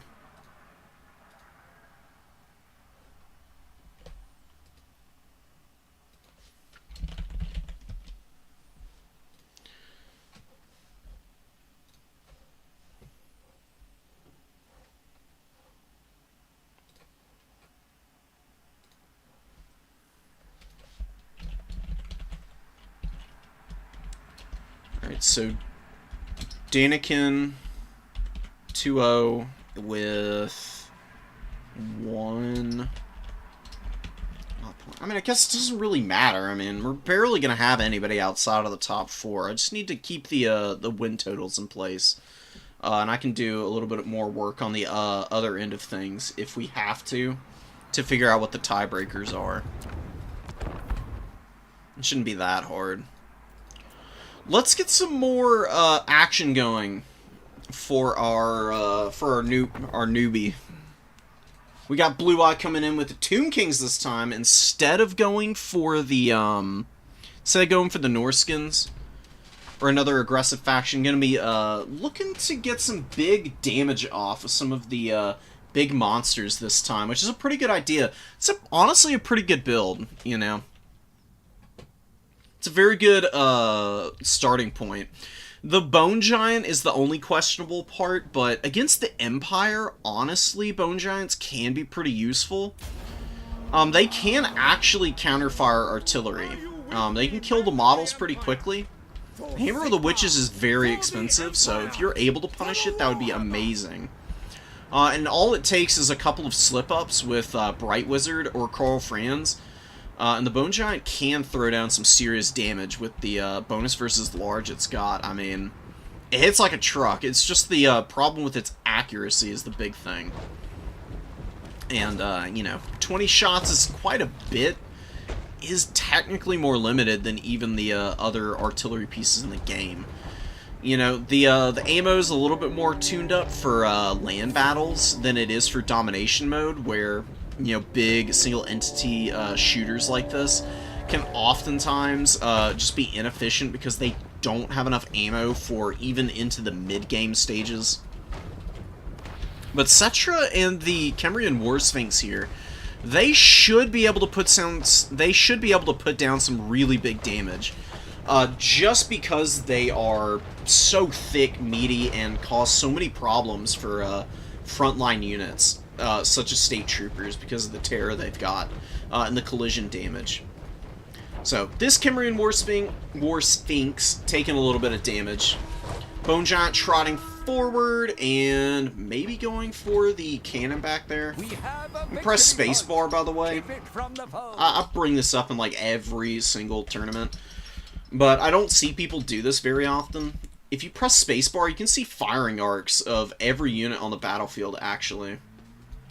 So you can see where the Hammer of the Witches is, you can see where your own Bone Giant is. You can see that it loses its firing arc as it gets engaged in melee combat. Carl Fran's going to be able to do some good damage here, but Kemrian War Sphinxes are actually really good against other SEs. They do a lot of damage, man. I mean, they just got big weapon strength, and their charge bonus is thick as hell. 64 charge bonus. And this one actually getting a little bit of a boost thanks to the Crown of Nehakara. Oh, and Cetra popped the Blade of Petra as well. So Gall Miraz and the Reichland Runefang actually wearing out here without really paying for itself currently. KOTJ probably wishing maybe not wanting to have used that. Probably wishing there was a little bit more on the table for Carl when he takes this next fight. Good focus fire coming down, and the Hammer of the Witches is plinking away. We do get the Bone Giant opening up. Oh my god, just barely missing this cannon. Killed one of the crew members, which is kind of hilarious. Nearest miss of all time, honestly. Outrider's getting some really good shots down right now. You know, good AP damage.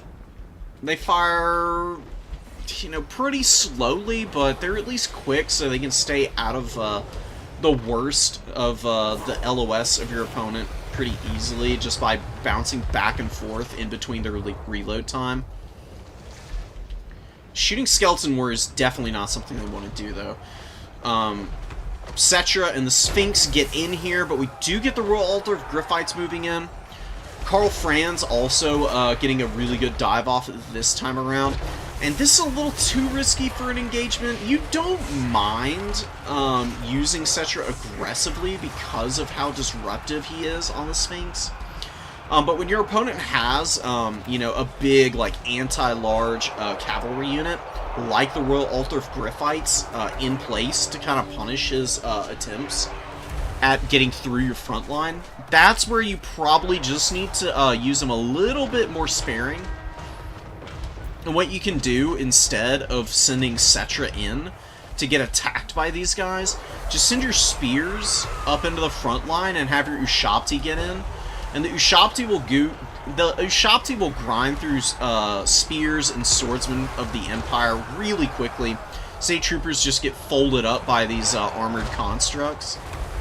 It'll force your opponent to make a choice. They either have to send to the Royal Altar of Griffites or hope to the high heavens that their archers are somehow able to do damage before the front line falls apart. Just kind of currently happening for the Empire. Now imagine if this was going on and you still had both Sphinxes, right? If you just hold them back. I know it's hard to have that kind of patience at times.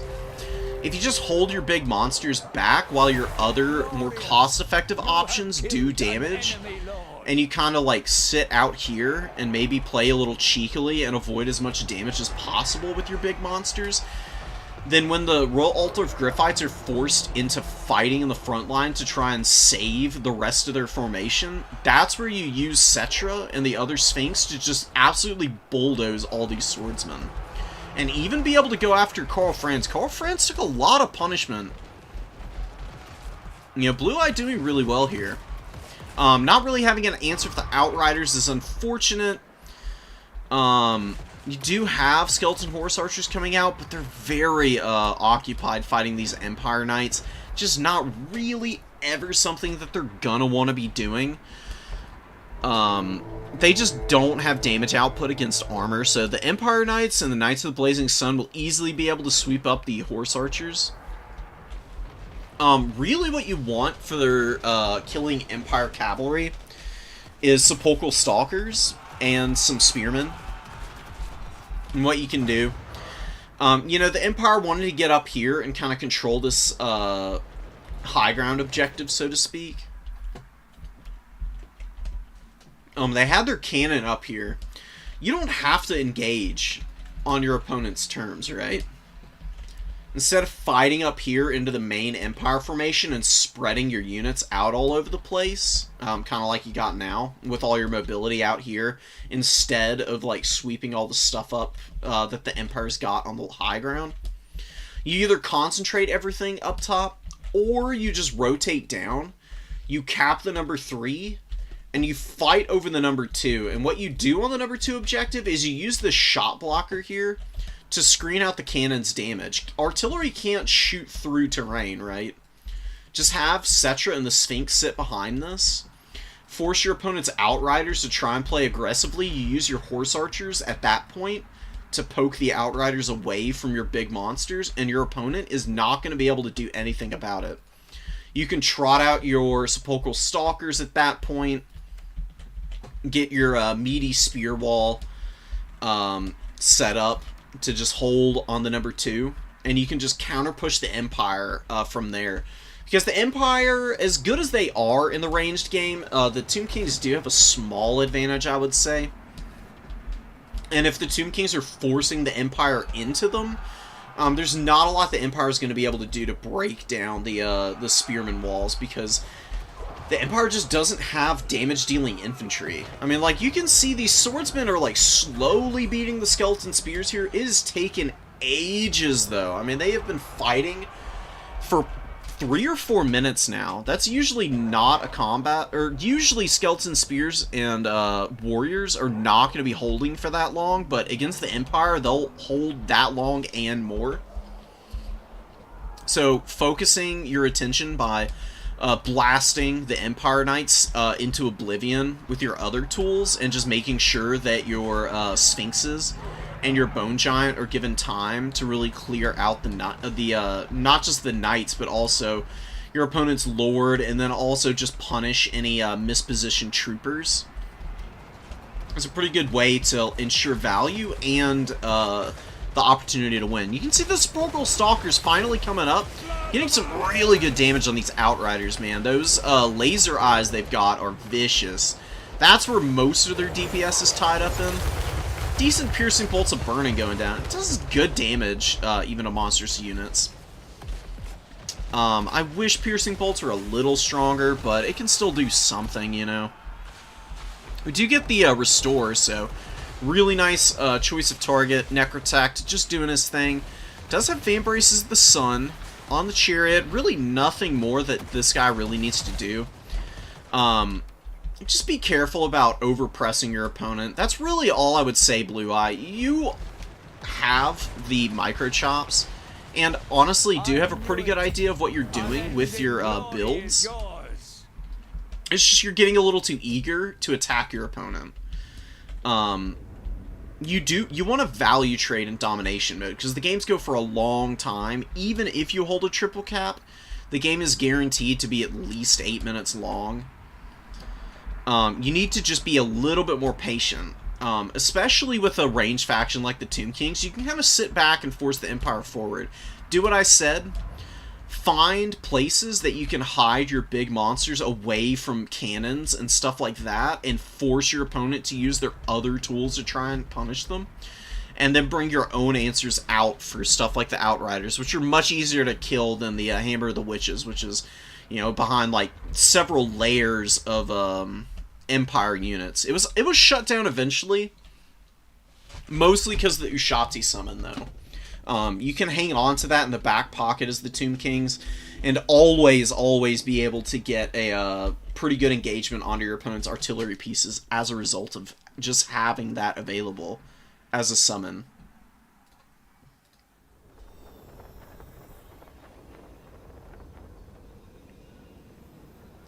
Yeah, it was the Cannon and the Outriders that really did the Tomb Kings in. The Knights kind of got dragged around.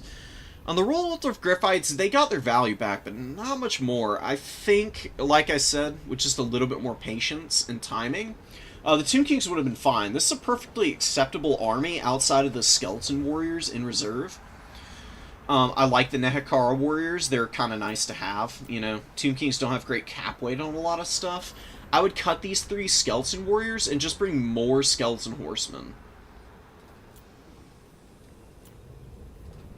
And I would keep the Bone Giant in reserve, maybe.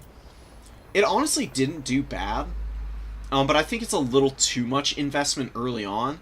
I mean, you do really need some of your other tools. Like, Chosen of the Gods would have been really nice for poke in the early game. The regular Ushapti were really good. Just keeping it all a little bit more tied together will make a big difference. You can turtle up on 1 point for a while in domination mode before you really have to get out and cap other objectives.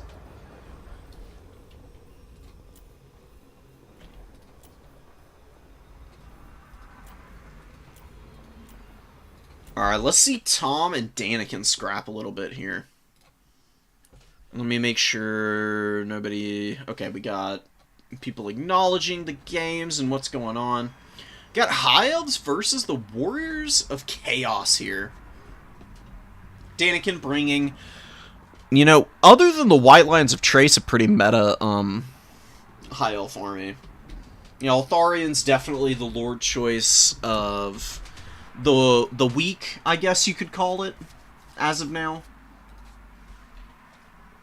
It's just very easy to use. Does a lot of damage, just got really good magic. I mean, he's got Soul Quench and Apotheosis. Soul Quench is going to be used to kill the Soul of Damnation, would be my guess. The Soul of Damnation is insanely powerful, right? But it is pretty vulnerable to getting killed by spells like this. This thing is... It doesn't have a lot of damage versus armor, but I think that the way damage is applied to artillery... I don't know if the AP values really matter all that much. I'm pretty sure the cannon technically doesn't even have a lot of armor anyways. The crew certainly doesn't. So I'm interested to see if that's what Daniken's plan is. Number 3 objective gets capped, and a beautiful shot coming down from the skies, from the soul, pummeling the Illyrian Reaver archers. Nurgle Sorcerer moving down. Never mind. He's decided he doesn't want to. Pulling back. Trying to avoid some poke, I think. But it's not that threatening to him. He is on the Rot Beast, right? Yeah, it is on the Rot Beast, so decent armor. Does have the Crown of Everlasting Conquest, of course. Super indispensable item. Just a massive heal, dude. So hard to finish that guy off. And yeah, here comes Eltharion, and we do get the Soul Quench coming down. See what kind of damage it does. Wow. Oh my god. Pretty big damage on the Marauders and the Soul here. Pretty good stuff, man. Wow, 700 value from one cast of Soul Quench? Holy crap, that's kind of wild, dude. I think just one more and that Hell Cannon will be dead, and that's going to be a big loss for the Warriors. You know, people really overestimate this thing. It is an exceptionally strong unit if you don't know how to play into it, but if you have answers to either kill the artillery piece or play around it, which is actually a lot easier than you would think, you can lose just by bringing that and your opponent having answers. Lion Chariot coming in, bulldozing through the Aspiring Champions. It's one way to just completely ignore them, you know. I mean, this is a very annoying unit to have to fight into. They just last forever. They've got good cap weight. They're pretty reliable at getting their value back. But using a Chariot to just, like, bully everything behind them and just to continuously, like, push through and around while still doing decent damage to them is just brutal. And yeah, down goes the Soul of Damnation. Eltharion kills it with Soul Quench. In record time, too. I mean, 2 casts, and he also got really good value against the Marauders here. Eltharion's going to be looking for the poor little Nurgle Sorcerer now. This Chaos Sorcerer Lord running for his frickin' life definitely doesn't want any of the smoke Eltharion's going to be trying to throw down. Really good charge of the Knights of the Brazen Throne. They just knocked these White Lions out of the park, basically. I mean, they're flat on their ass. Picking themselves, brushing themselves off. They're going to be trying to get into combat. God, I love the alternate... I love the ROR color schemes for the Cornate units, because they're all this, like, brassy and black colored, like, style. It looks so good. It's very visually striking. Beautiful rear charge with the Knights. These guys have been getting a lot more play recently, and look at them bulldozing through the White Lions of Trace, man. Oh my god. Brutal damage coming down from them.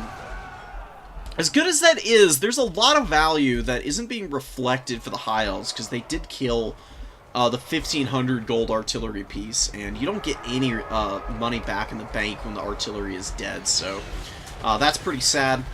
White Lion Chariots, though, they do get trapped up by the Hellstriders. Knights of the Brazen Throne did some good damage, but Fireborn coming in here, they get their Apotheosis, and they just absolutely one-shot this Hellstrider unit. Brutality. Running all over him, man, and, you know, don't really need to chase him here. Just leave him to run off and go find some other targets. Does look like Daniken's going to be doing that immediately. Really nice micro from Danny. Tom is holding on to some of these objectives, but man oh man, did the Marauders get absolutely stomped. This is kind of the risk of bringing a unit like a Marauder Great Weapon. High Elves, I would just never bring them against High Elves because there's just way too much risk with the quality of missile units that the High Elves can throw out. Really nice Mistwalker barrage from Eltharion, by the way. He's got 1900 value already. And yeah, you're just seeing the aspiring champions. They're like the last kid getting picked for dodgeball. They're being ignored very thoroughly. Everybody's pretending they don't exist until they absolutely have to be chosen and dealt with. The Lyrian Reaver archers are just looking to use their bows to kind of plink away at a distance and deal with some of the other targets. Knights getting dragged down by the Fireborn here. Fireborn are so just amazing as a unit, dude. Lots of people do come prepared to deal with them nowadays, and the Soul of Damnation is a pretty good answer for them, but Daniken having the option here with the artillery killing missile, or spell, I guess you should really call it, then trots out the Fireborn as the big anvil piece, or as the big hammer piece, sorry. You know, the anvil, I guess, is the White Lions of Trace here, who really haven't done too much damage. They've been pretty mediocre. It's usually how it goes for them, but they at least got a little bit of work done against some of these Chaos units out here. They did get bulldozed pretty badly early on by the Knights of the Brazen Throne. These guys ended up getting 1400 value. If they hadn't gotten caught up by the Fireborn, they had plenty of room to do even more. It's a little bit of a shame that these guys were able to just close the gap on them so quickly and absolutely run them into the dirt.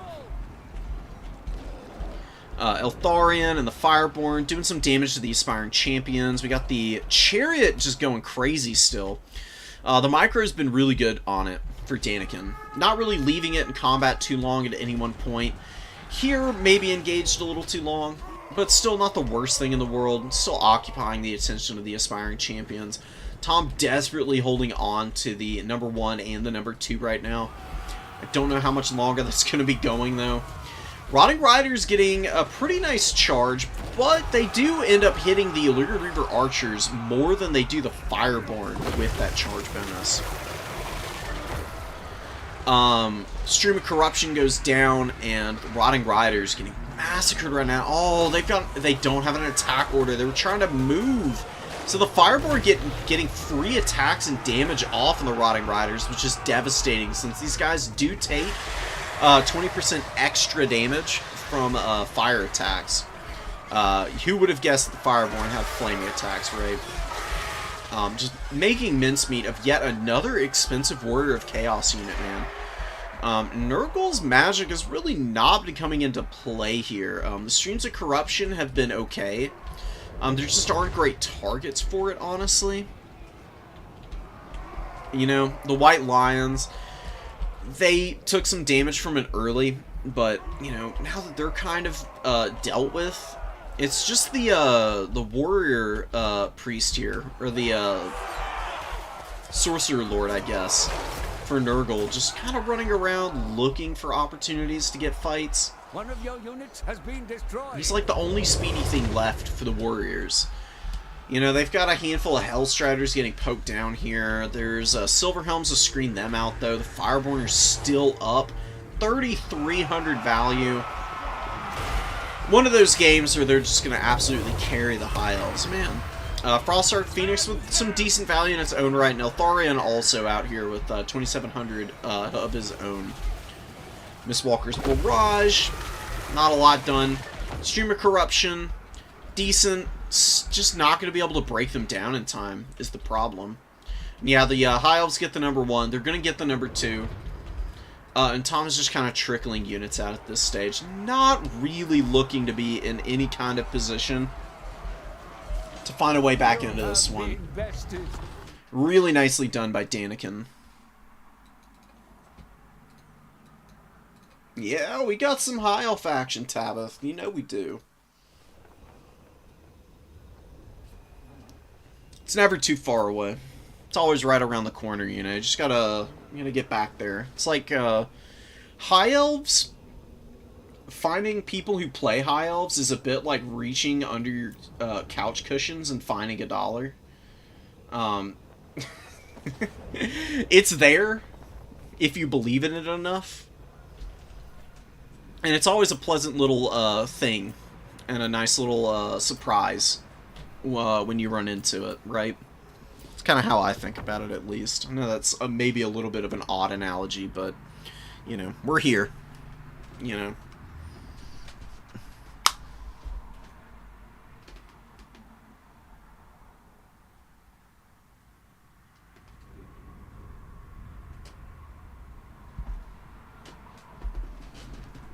Alright, Iskander and Getzmain going to be playing here.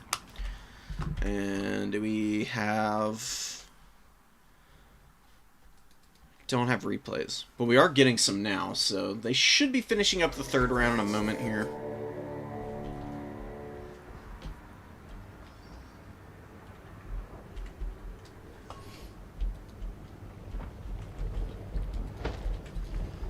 Cetra on the horse, actually, which is not something you see every day. Definitely one of the rarer Cetra variants. Chariot of the Gods is probably the least likely to be seen. But he's pretty good on horseback. He's a great fighter. He has a lot of HP, honestly. So affordability, definitely not an issue when you're bringing him on horseback. You know, you're saving about 550 gold, I believe, when you bring him on the horse. And then you just, you know, keep him with a nice pair-down spell kit. And he can absolutely beat Throt and a Packmaster. He will need to be careful. Flimsy Ruin will absolutely annihilate him. Oh, and it gets Zap Cannon up here, too. Iskander's going to be taking a very aggressive fight, it looks like. Zap Cannon coming down... Not really making great impact. Killing a couple horse archers really isn't that big of an issue for our bony boys. Yeah, just a big old wall of skeleton warriors and spearmen behind them. Gonna be trying to take stuff down. The Bone Giant looks to be trying to close the gap to maybe shoot the Zap Cannon here. But Skaven responding by sending in Throt and the Packmaster. Both of these characters very, very strong single entity fighters with good AP values, and we do get a really good surround with the Rat Ogres, and then Creature Killer coming down as well, which gives a bonus versus large to everything in a radius around Throt. Yeah, look at this poor Bone Giant getting melted right now. Ooh, and a huge volley from the Zap Cannon. Probably going to be dying in just a mere moments here. So really huge win for the Skaven. But Bone Giant is kind of just wandering out of combat still. How much longer is he going to be able to stay alive? I don't think it's going to be able to stay alive much longer. It's got 0 value. Absolutely brutal, man. Screaming Skull Catapult opening up on Night Runners. Getting some good work done. Nothing too tremendous. Generally speaking, though, these things are nice to have just for the fact that they debuff leadership so much. They imbue the -10 that all artillery does to begin with, but then you've got the -8 from Take Cover. Skaven infantry and units in general just have really low leadership pools. So they'll be running in just mere moments. Now the Chosen of the Gods just piling in the damage, man. Night Runner's not going to be able to survive much longer. And a new Syrian's going to be ensuring their swift demise, in fact. Zap Cannon and the Plagueclaw Catapult are just shooting skeletons, man. Not really what they want to be doing. Although maybe that was just errant fire as they're trying to hit Cetra here. Iskander doing a pretty good job with Cetra, just staying on the move and has been dodging a lot of these artillery shots, man. Been pretty impressed up to this point with the ability to do so. Throt and the Packmaster healing up, staying alive, but are they going to be able to really carry this game? We do get a Doom Flare, and he gets a great charge, absolutely rolling over the Nekara warriors here.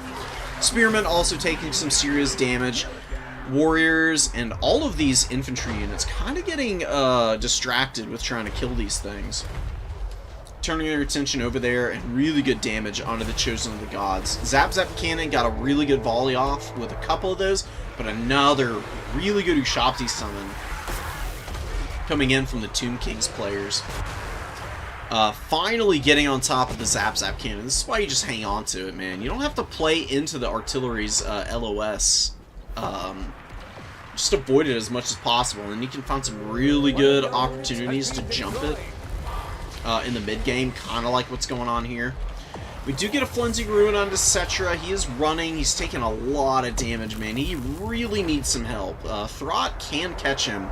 These Brood Horrors are stupidly fast, man, and they have poison, so Throt is just going to be continuing to hound out our poor Imperishable one here.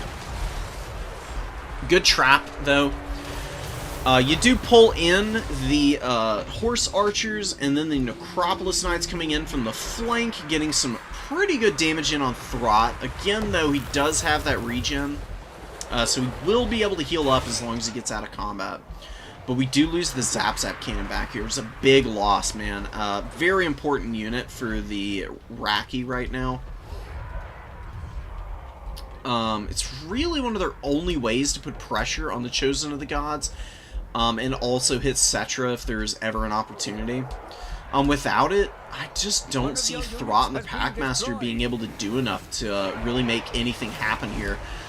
Because two single entities, yeah, they can be really powerful, and they can value trade pretty nicely for you, but Skaven are just falling apart in the front line. This happens all the time to them as well, especially against undead who have, you know, fear on a lot of their baseline units. Losing 8 leadership right off the bat, and then getting pummeled by leadership breaking artillery pieces. Nah, man.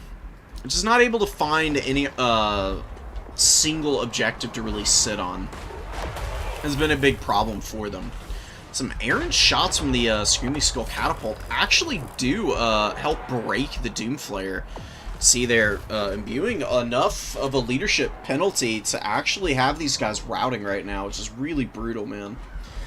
Skaven Packmaster also looking pretty isolated because the Necropolis Knights are all over him. Throt is chilling. He's definitely not playing with enough whatchamacallit, urgency and initiative. Just kind of sitting around hoping that his brave clan rats are able to come in and maybe help him out some. Look at Cetra, dude. Find the Warlock Engineer. Leadership broken on this guy. Cetra pummeling him a little bit. Rat Ogres come in to try and save. There are some spears here. Skeleton Spears will have a really good time killing the Rat Ogres, and Usirians does come down on them. Actually not doing bad damage, I guess, but the Spears are also contributing. Just a good way to ensure that they go down more than anything, I would guess. How much value does our boy have? About 1,000, which isn't bad. You do mostly just bring him to countercharge if you're bringing him on horse. And be a smaller and more annoying target. So I kind of like where Iskander's heart is. Maybe just a little bit more active with him, and I think he can get more value, but it doesn't really matter, because the Tomb Kings are really dominating the rest of the battlefield. The Horse Archers with some solid value, nothing too crazy, but the Horsemen and the Nekara Horsemen swarming all over that outside edge.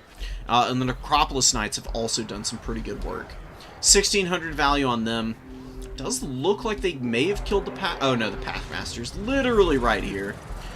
Buddy's just being a nightmare. They're a real pain. And they do have an incredible heal potential for themselves. Because they're running with the pack stacks on top of regen. So they actually have a 0.2 heal. Which means these guys are incredibly difficult to kill before they heal cap. And, you know, Throt's not too terribly dissimilar. He does have, he didn't bring it here. Throt does have Remoldered, which is a pretty good heal for himself, or any other Molder monsters that you might bring, which is actually quite a few units for the Skaven that are worth having on a regular basis, such as Mutant Rat Ogres, regular Rat Ogres. Stuff like that can really benefit from having the heal from it. Bringing Creature Killer and Beast Pack, not bad though. And he does have regen himself, so he's going to be scampering away and trying to get that last little bit of healing from maybe re-engaging. But yeah, the Skaven are just done, man. They just don't have a hope. Their Lord and their Hero are getting really low. The Warlock Engineer just hasn't really paid for itself either. Get a beautiful Cleansing Ruin going down. It'll probably finish off the Necropolis Knights as well as Cetra. You can see it's slowly wearing out the HP on these guys. Seems like the ticks are a little bit different than the actual displayed range of damage to me. I don't know how many models it hits. I think it hits like 1 or 2 models at a time on something like this. But yeah, the Packmaster going down. Cetra's still hounding him down. You can see him just scampering away. These Brood Horrors, them being quick is also a little bit of a double-edged sword, because in the late game, when their leadership starts getting a little sketchy, their base value of 55, sometimes they can break, and they're so quick they'll just run off the battlefield before they rally and get time to like heal on the way out. And Cetra, you know, he's actually keeping pace pretty nicely. I think it's because he's in charge range. For anybody who doesn't know, there's speed and then there's charge speed. And charge speed is usually substantially quicker. For a unit like Cetra, who normally has like a base value of 76 on speed, probably has closer to 100 when his charging animations are going.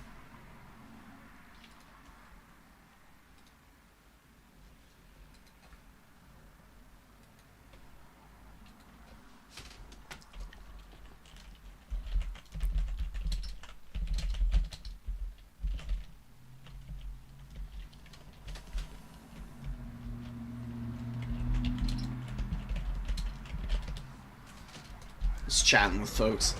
We're pretty well done and over with this one. We can start to fast forward through. That catapult, dude. Pounding the storm vermin into oblivion out in the open field, man. Brutal stuff.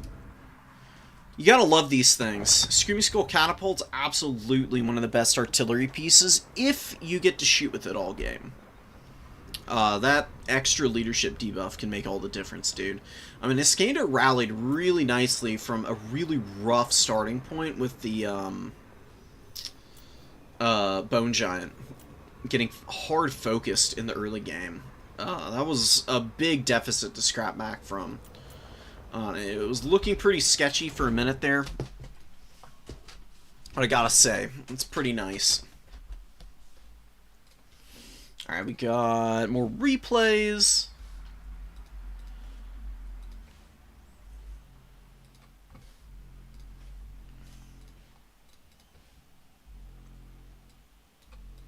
What's going on with deployment zone? What the hell map are we on in round 3?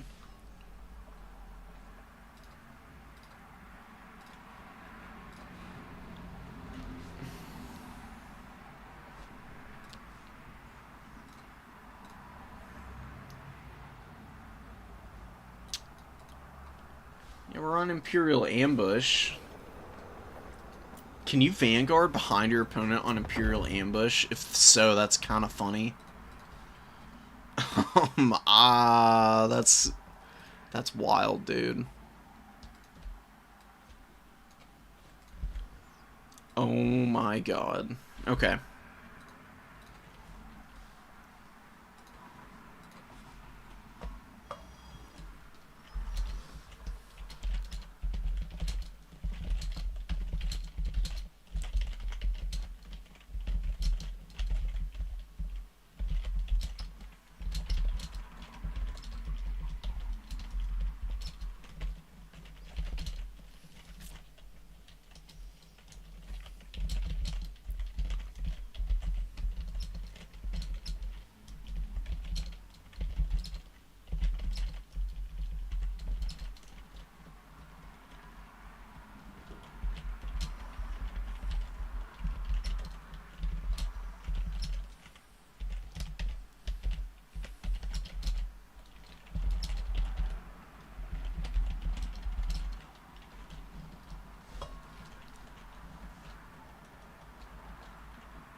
We'll take a look at these, because there is some talk about the deployment zones on these maps.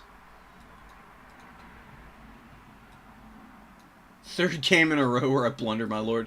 That's like the new player special, man. Like, you have no idea how long it took me to stop fumbling, my lord. When you learn how to play and value trade with your lords, that's when you'll really unlock the potential of your factions. Because they're honestly pretty difficult to use. Lords, just by virtue of being usually the most expensive unit on your, like, roster in your army, can be kind of a albatross around your neck at times. Learning how to maximize their efficiency in multiplayer where they don't have all the crazy campaign nonsense that they typically get is probably one of the bigger learning curves, because I can't tell you how many people I've seen come in and think Scarbrand is going to be as strong as he is in campaign. They just forget that he doesn't get all the cool banners that give him, like, health regeneration, perfect vigor, like, just uber stacking, like, buffs and stuff. There's a time and a place for everything.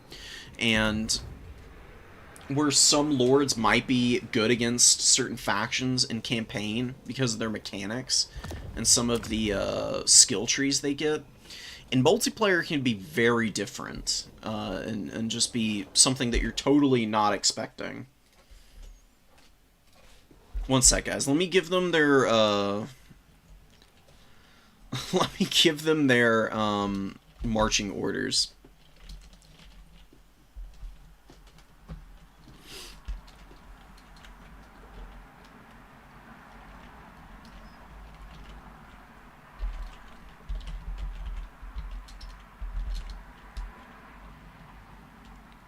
Alright, so Daniken and...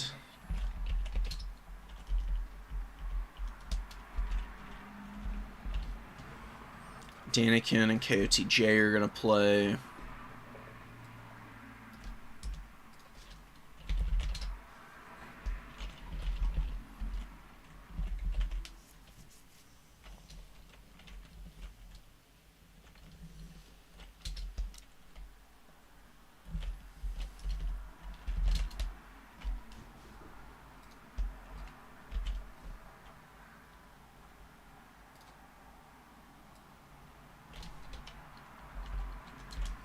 We are going to have some rematches. That's just the nature of only having 6 people in.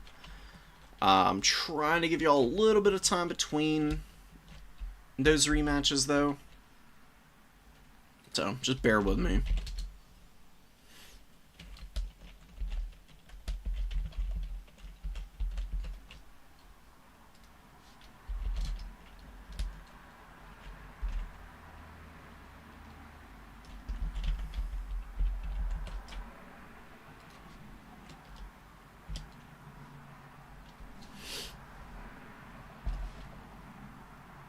One sec, guys. Gotta do a little bit more admin work, and then we'll be back to our regularly scheduled programming.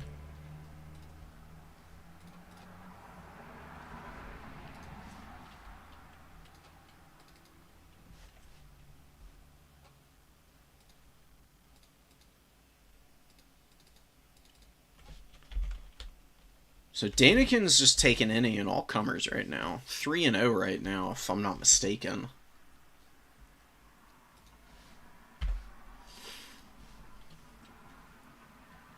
Iskander got around 2 win. He's absent for 3. Oh, and lost. Yeah, lost in lost the third game. So it was 1 and 2.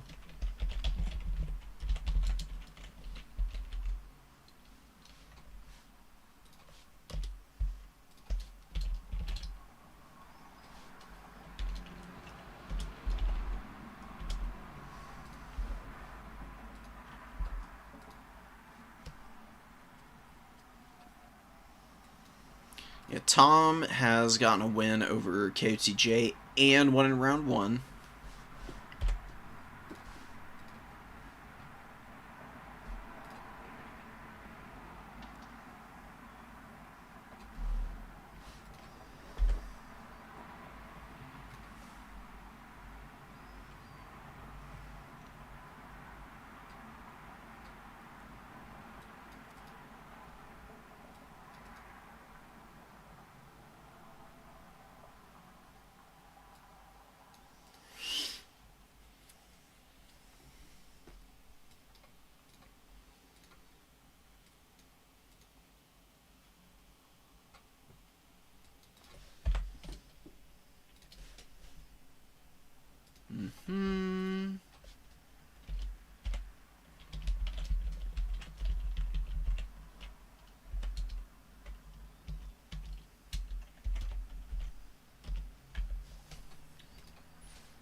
Where's our boy KOTJ?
Skaven versus Norska? No freaking way, dude.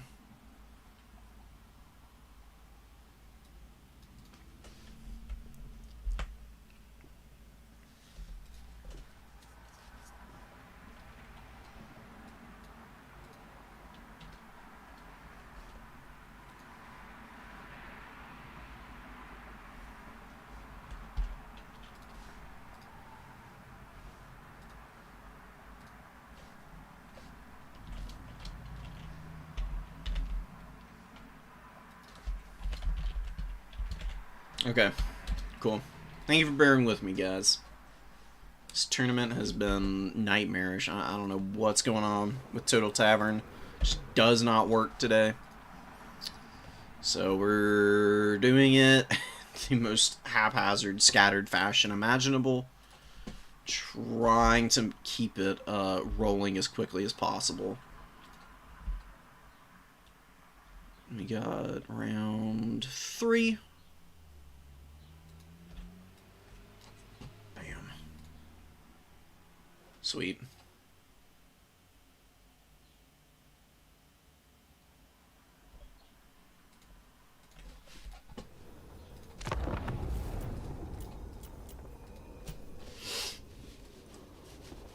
So, we'll see if Norsk is going to be able to take on the Skaven here. Oh my god, we got Wolfric on the Mammoth. Oh, yes. Super cool. And we'll see about Imperial Ambush as a map.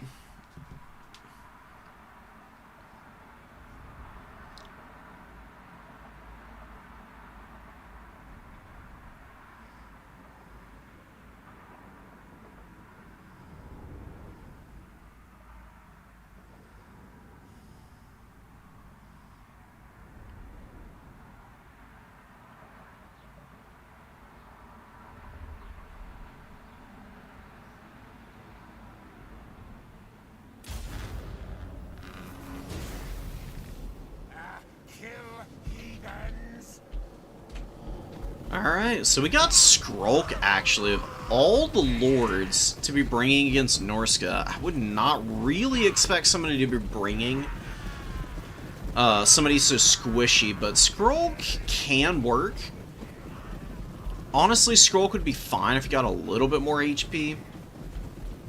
If you were just at, like, 5,000.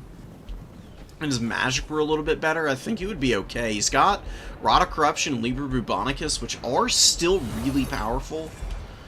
There are, of course, limitations in domination mode as to how effective those can be, but in the early game, they can make a big difference because you can just melt blobs with Rod of Corruption, and Liber Bubonicus is still reasonably good at hitting enemy lords and getting them nice and low and ready for a snipe. Deathglow Bombardiers, we got Skaven Slave Slings, lots of Clan Rats, and a couple Skaven Slave Spears. 90 Bubo Sharpshooters. Gonna be pushing up and hammering Wulfric here, I'm sure, man. I mean, he's such a big target. He does have 14,000 HP, though. That is kind of why you want to bring him sometimes. As if you think the Skaven player might be geared up for big monsters, but not really necessarily have the right kind of weapon teams for something like a Mammoth. Because these Mammoths can trample and tear out the front line, and then get up and just absolutely clown on weapon teams, because they are infantry-sized. Deathglow Bombardier will go down really quickly to Wulfric sitting on it and just chunking away its health. Brutal volley into the front line, though. Marauders get absolutely canned.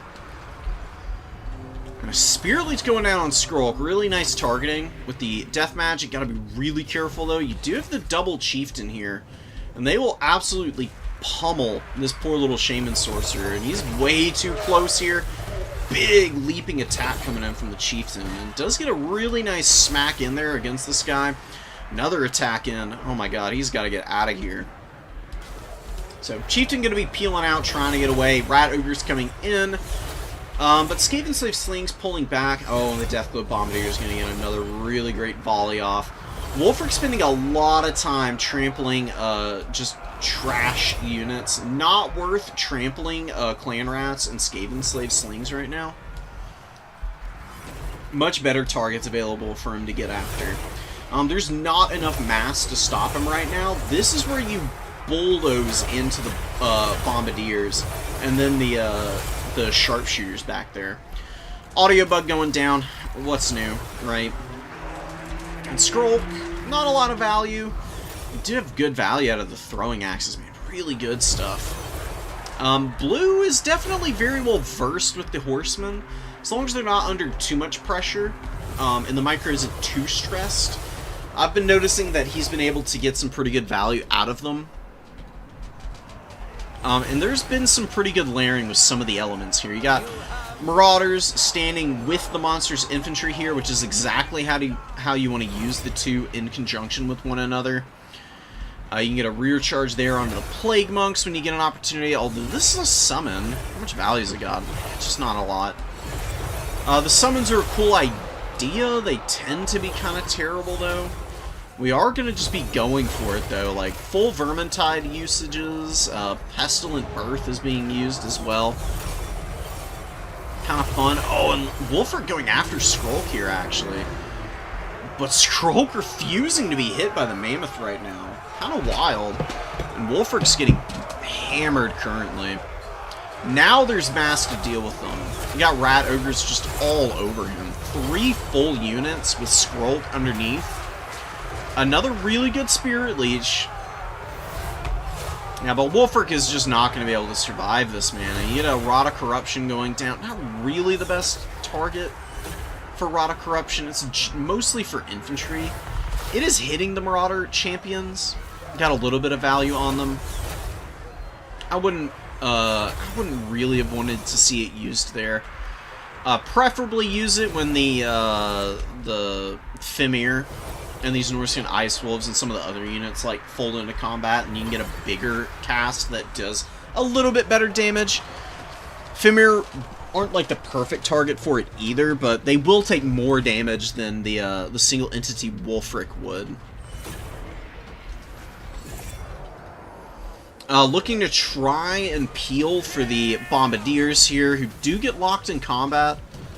Haven't been nearly as effective as I imagined them. I mean, I guess the flashy play was just that first volley they got. Oh, wow, yeah, they only have fired the one volley.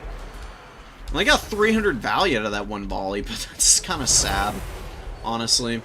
Skrulk with that Discourage effect actually breaks the Marauder champions way earlier than they otherwise would have broken. Definitely want to chase those guys off right now. Then you can just focus fire here, and the Lord... Oh no, Wolfric did die. Brutal. Where did he go? Is he, like, crushed underneath the weight of the whole mammoth? Oh my god, I think he is. Yikes. Poor guy. Well, there's a Wolfric stew underneath that mammoth. And the Norskins are just in a full rout right now. I don't think there's any way for them to come back. The Skaven are kind of hard to read. Like, you wouldn't think being down this much to the Skaven would be a terrible thing. And in a lot of circumstances, it isn't, but they are fairly healthy. They've got, wow, another really nice summon. Wow, and this summon got 500 value almost. Dang, okay, that's pretty impressive. Maybe the summons are a little better than I'm willing to give it credit for. Doesn't mean you don't have to summon nearly as many clan rats. You can get maybe more big stuff, more weapon teams, and more rat ogres and doom flayers and stuff like that. Still not 100% sold on it, but it's been pretty well used this game for sure. Death Sorcerer just running around, and yeah, Norskuden is not going to be able to hold anywhere really. Clan Rats routing to the spears. Norskuden Ice Wolves rally finally. Alright, let's see them maybe contest one of these points here. We're just going to fast forward through it for a bit. Good control with the Horsemen. Chasing the Dwarf Thing Menace, getting a little damage on it. Nothing too severe, but definitely wearing it out a little bit. You know, don't want to leave these things to just do damage for too long. They're just an absolute nuisance. Getting down to the low ground, big armor sundering attacks onto the Marauder Spears, taking them down to 0 armor. Wolfric comes back out and immediately starts taking big damage. Oh, he's fighting Eshin Triads here. So Eshin Triads aren't ITP. They're really not a very safe target for Wolfric, though. He's already going to get focus fired by any missiles on the field. And then the AP Guando Rats are just going to, like, seriously chip through his HP pool in their own right. Especially with them sitting here. If you want to use a big character like this, you got to use the mass and the speed to, like, pull through combat, go and get charges down the line of infantry, and continue to be disruptive. When you sit in one place with a big monster like this, this is where they really fall off. They're not meant for that at all. He's still getting a little bit of value here. He's just so expensive on this mammoth, and especially with the kit he's got here. Again, definitely want Seafang. Seafang is just amazing at clearing out chaff. And can be reasonably good, even against more heavily armored stuff. Does fall off a little bit, but it can still contribute. I mean, you get 3 uses of it, and it would have made a big difference for Norska, because they did have a hard time getting through the front line. The Marauders have just slowly gotten dragged down by the Skaven numbers. That happens so often against the Skaven. Doesn't matter how high quality your units are, they just can't kill the thousands and thousands of rats that just come pouring out of the woodwork whenever you run into the Skaven. It's all degrees of Vermintide, basically, is how I think of it. Skaven trying to cap the number 3, but, you know, Blue has done a really good job of hanging on to this for the most part. And number 2 does actually swing for Norska, finally. You know, Wolfric, now that he's kind of fighting away from the missiles, is actually getting a little bit of work done. He did sit in the Eshin Triads too long, but outside of that, this has been a little bit more of a successful venture for him. Pops the Sword of Torgold, gets on top of the Dwarf Thing Menace, and it's pounding these things. Goodness gracious. Look at him just trampling over the poor little Doom Flayers here.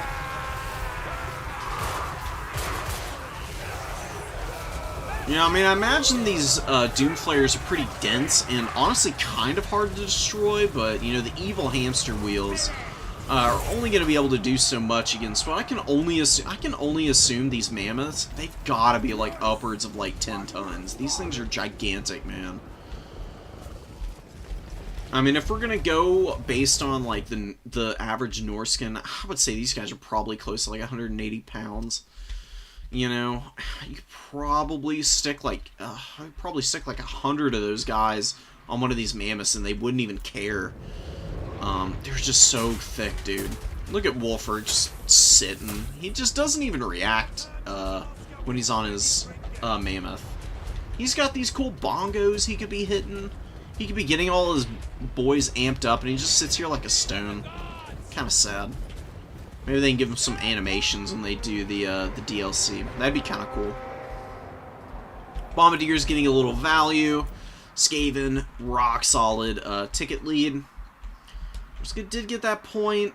Trying to recap their home. Kind of succeeding. Honestly, the Norskins are on their way back into this game here at the end, but it's just not going to be enough, I don't think. And, was that really a use of Rod of Corruption? I don't know what that was. It was a little odd. But, you know, Skrull did his thing. He got some decent value. Dropped some really decently efficient summons, which is pretty impressive in its own right. So, really cool. You probably would have had a chance. If you hadn't lost the Lord, I think you did have pretty good odds. You just got to be a little bit more careful with them. Be patient with your Lords. They're not really meant to frontline. Most characters in this game are better used once your main line is actually clashed. There's a few exceptions. Flying Lords can engage early. But grounded characters, unless they have, like, crazy high speed, like Arbol, typically you're going to be sitting back for a minute before they really start to scrap. And, you know, Wolfric on the Mammoth is something that you want to use as, like, a disruptive centerpiece, you know. You basically have to just babysit this unit all game if you bring Wolfric. You need to have it running around at all times, just rampaging through the Skaven. Leaving him to sit still and get shot up at all is just never going to work out for you. But it's a live and learn type of situation. You did really, really well staying in that game. So, definitely hold your high up on it. I'm glad you get to play Nurgle. And that's the one you've been hankering to play. We got Daniken coming in here with Dark Elves.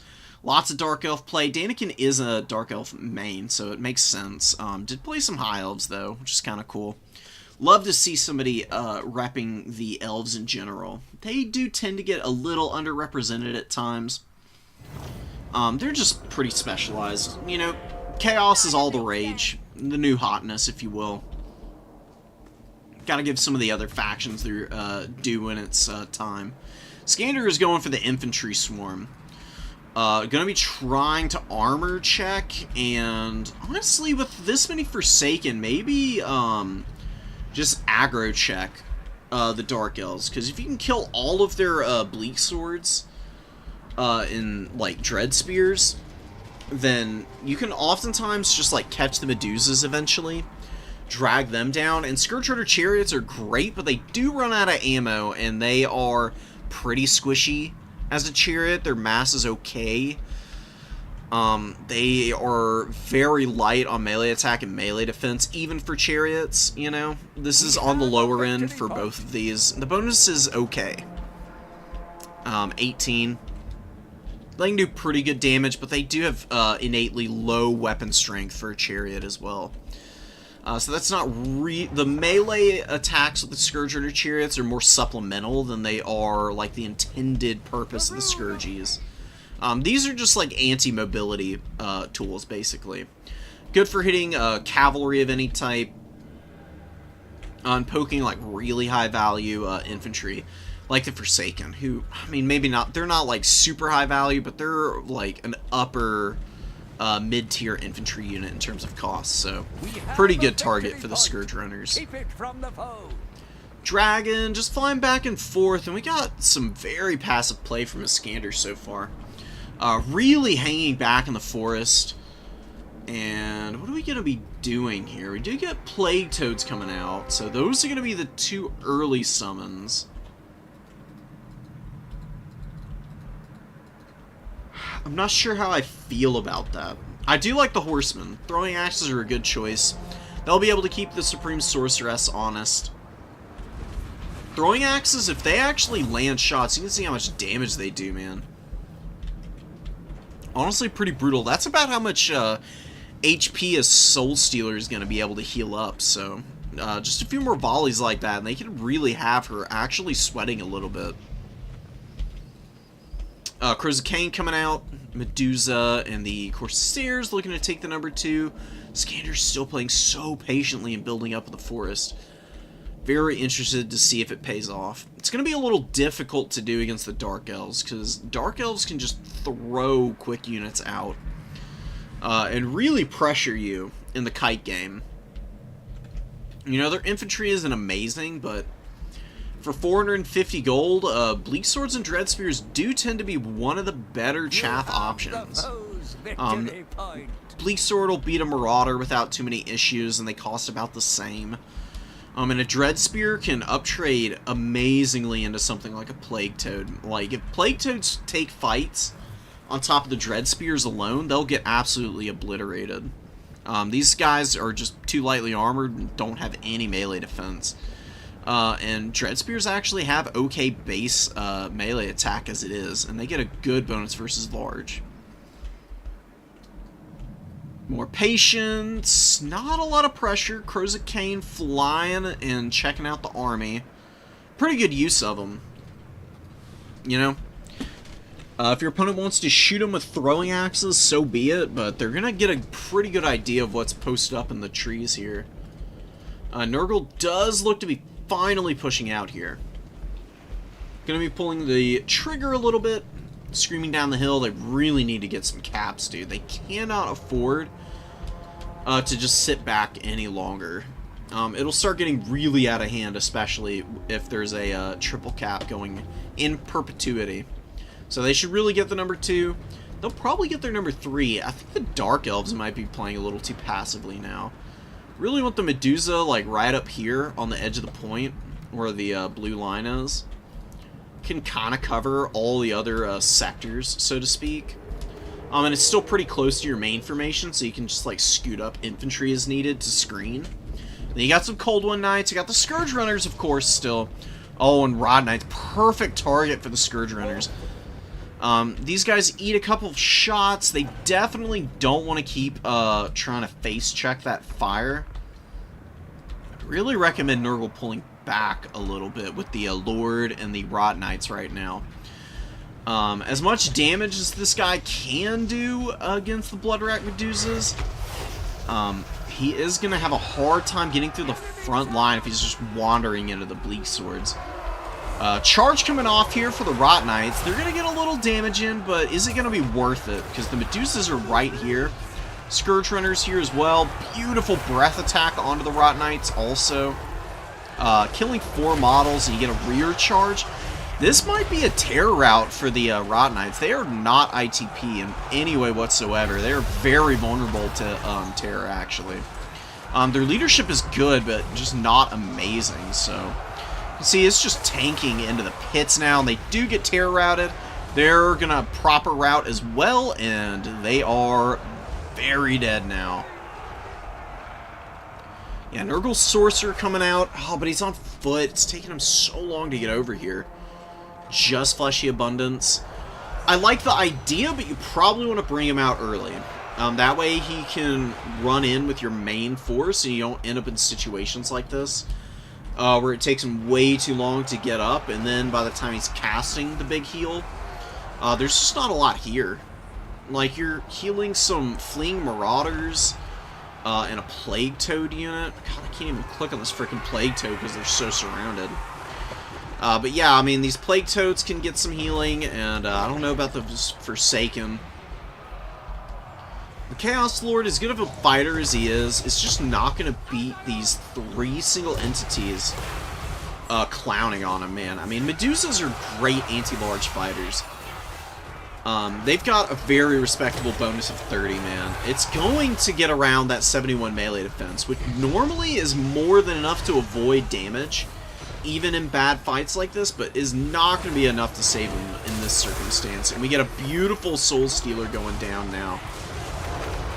Big damage and a tear route on to the Chaos Lord of Nurgle as well.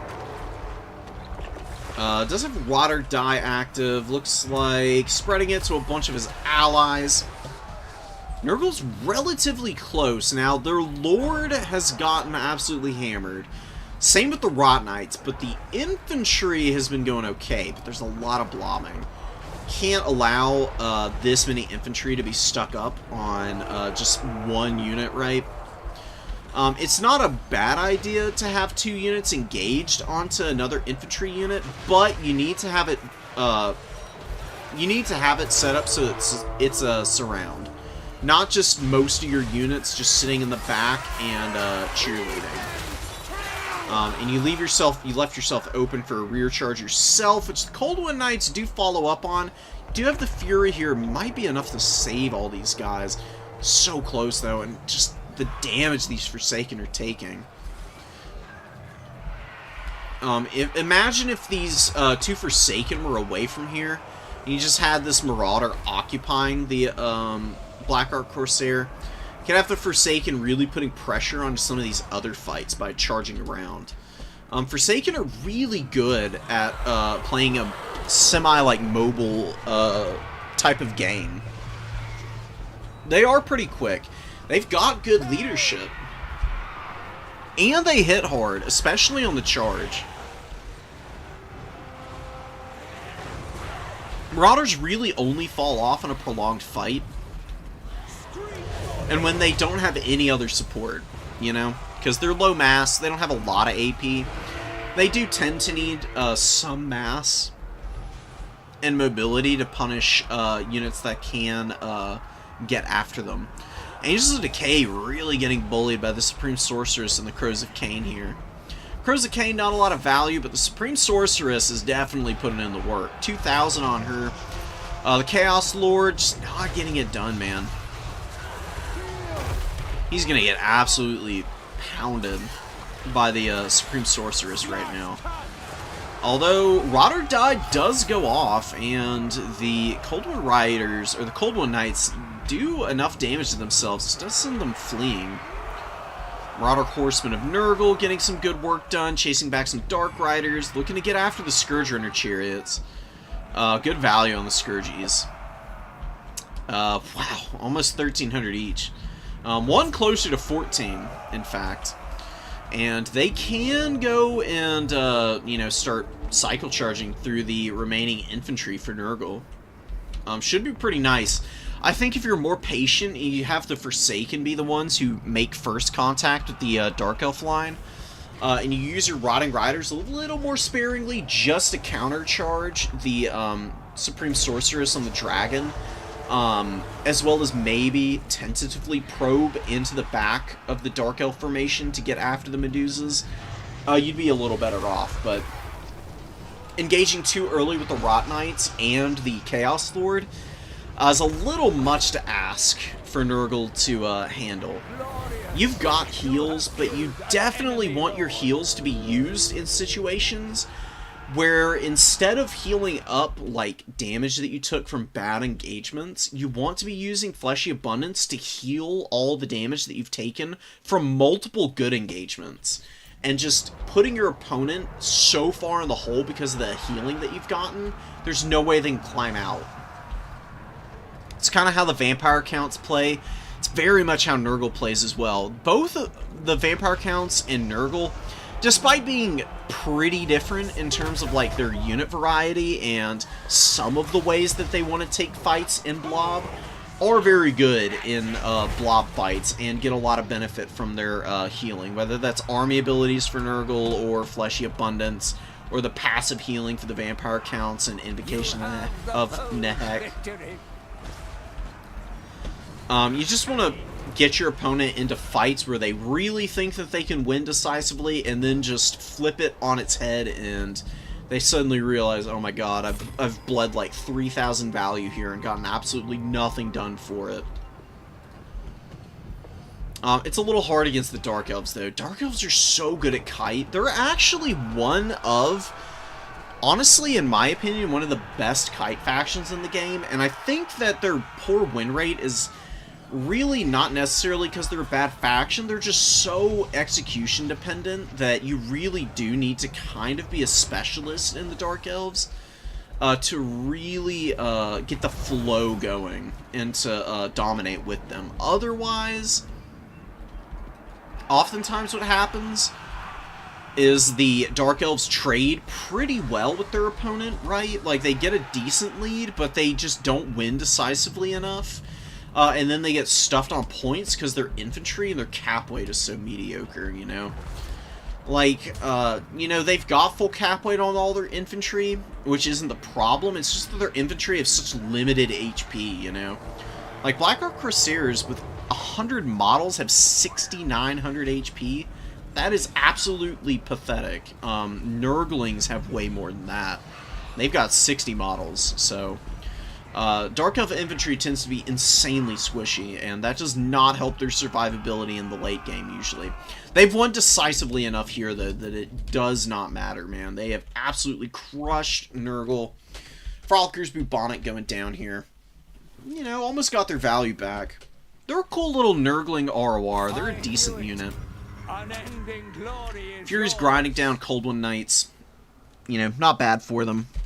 Definitely not really what they want to be doing, though. They'd much rather be obliterating Dark Rider repeater crossbows and rear charging Bleak Swords to break them off the field. Daniken's been very dominant. I am thinking that Daniken's going to be the one to be taking a win here.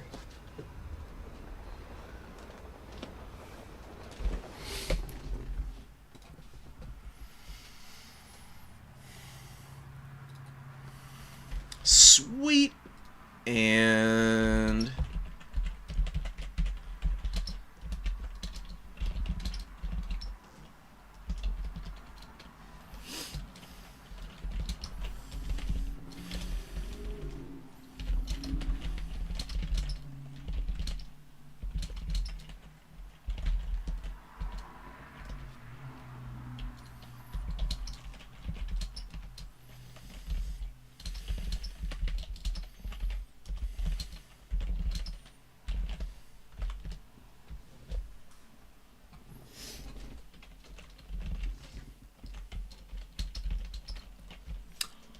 Yo, let's go.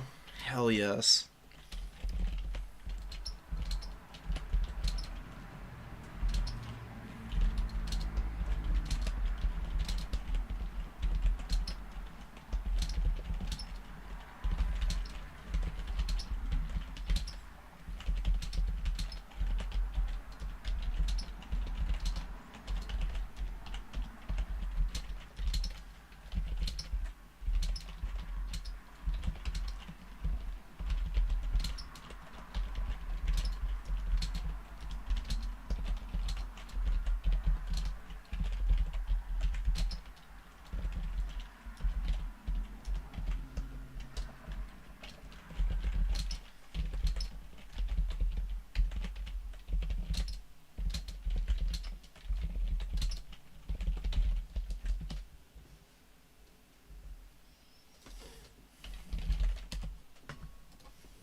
Getting a little hype. We got a really cool replay from our newer player, so we'll watch that as soon as possible. I gotta get replays from everybody else, and yeah, we do have the round 4 nice and done. So Daniken's definitely in. Very nicely done there. And I believe... Let me check my wins. think Getzmain is going to be able to get in. Oh, not so.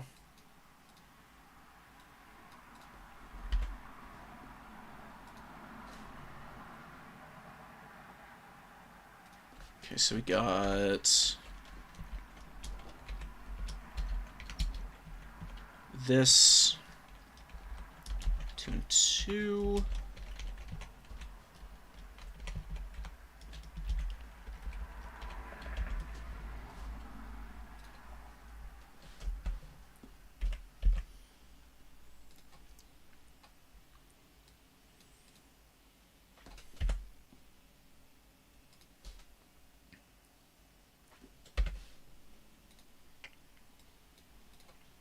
Chat versus Iskander. I don't think we're gonna do a whole top 4. I think we'll probably just take Tom and Daniken for finals, unless people really want to do top 4. We only had 6 people playing. I feel like we've got a pretty good idea of who's going to be winning the tournament. It's going to be coming down to probably Tom or Dan.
Alright.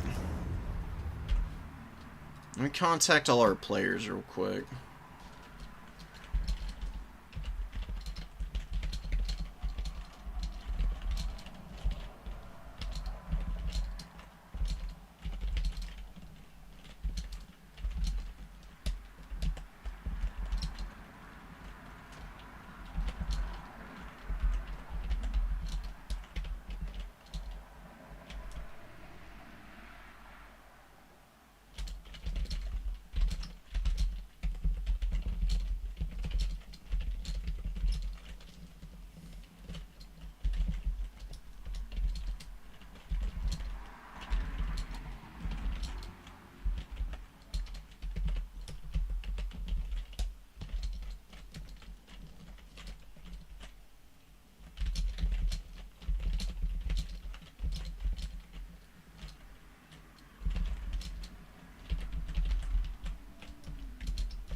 Just finals. Give other people a quick opportunity. Okay, yeah.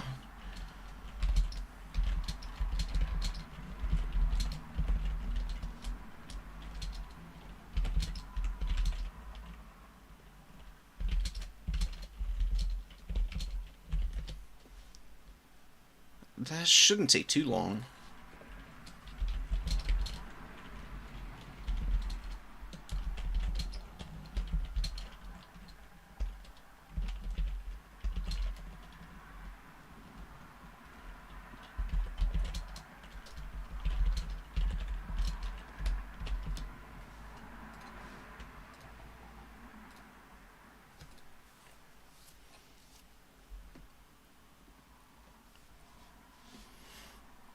Yeah, lots of people just want to do the finals. It is, it's a pretty late tournament. You don't have that many people, so I think we'll do the finals, and then we'll get into the, Oh, wow, that's late, Getzmain.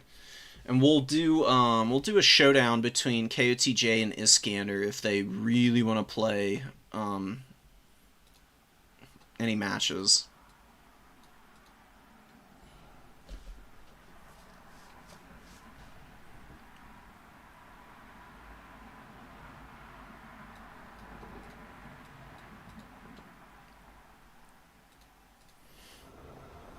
Alright, I'm gonna set up for finals. I feel like I think there's a pretty good number of people who are just wanting to do that. And then KOTJ and Iskander may be playing one another in a show match afterwards. Just depending on what Iskander's feeling up for.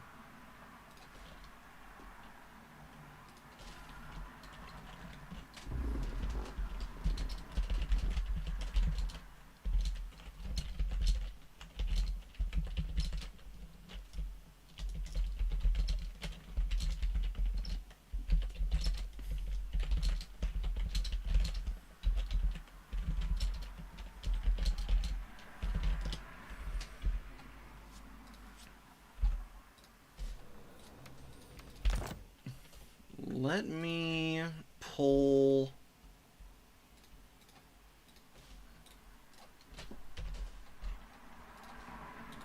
Dan and Tom. And we'll get them going. Thank y'all for showing up. I know it's been a pretty bizarre tournament. I don't even know what to say about it. It was just absolute chaos. We had a broken website. We're having to keep track of the score in a freaking Google file. It's been messy.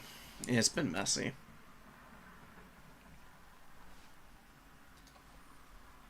But we're persevering, you know? We're growing. We're getting character development, right?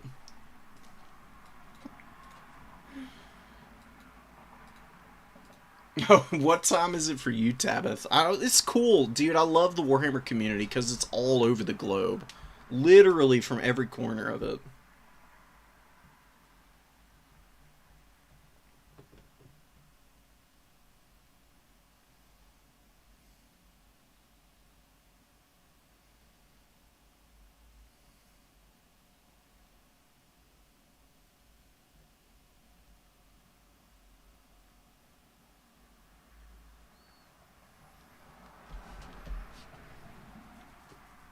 Oh, Eastern? Yeah.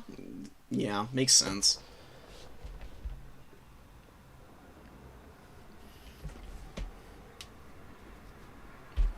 I do like doing later tourneys.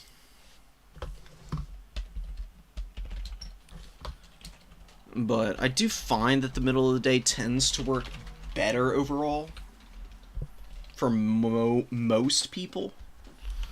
But I will be trying to host them at different times on a regular basis because I want people who don't normally get opportunities to play a whole bunch games in. Because Iskander can't play, prior to, like, working hours, right? You know?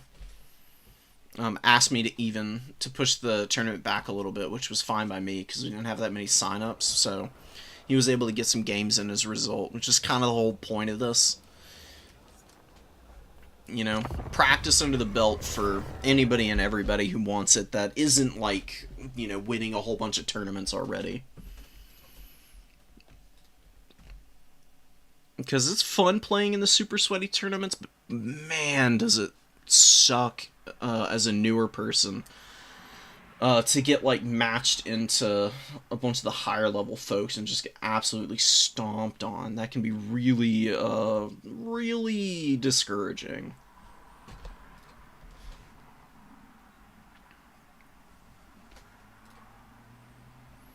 You know, domination mode is not really so much, like, the difference in skill levels between the top players and newer players is really not all that wide, actually. Most people, I would say, are probably about as good at the game as anybody else is, but it's the gap in knowledge that makes the big difference, right? And as people learn the ins and outs of mechanics and how engagements work and what magic does, what works and what doesn't, that's where you see newer players, like, they're doing better on the macro decision-making level and it makes it so that their micro is a lot less stressed, and then they can make things a little smoother on themselves, and they can really like lock in and start to put people on the back foot. Oh, let me do a random number generator real quick.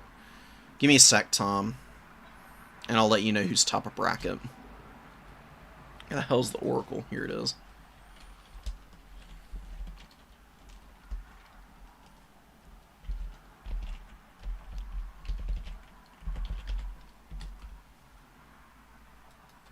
Oh, that's... okay. I thought that was a command.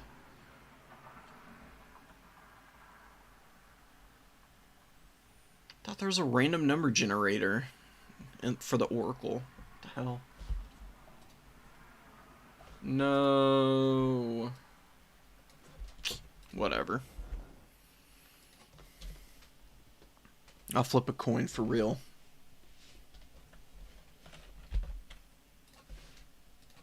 Use the...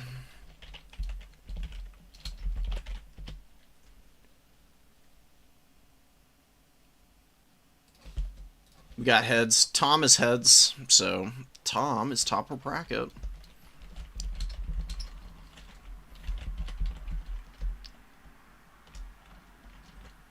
Or actually, you know what?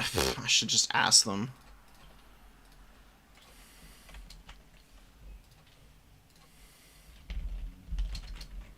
We'll flip it again. I need to ask them what they want.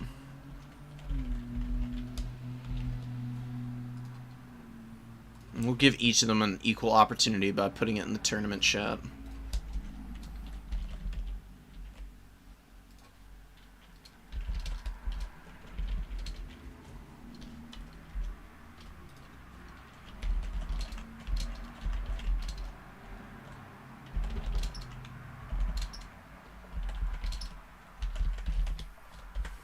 And then I'll flip it again, and then we'll actually have our answer. I don't want to just arbitrarily decide who's heads and who's tails. Had a game where Outer Regions stomped you. Oof, oof, dude.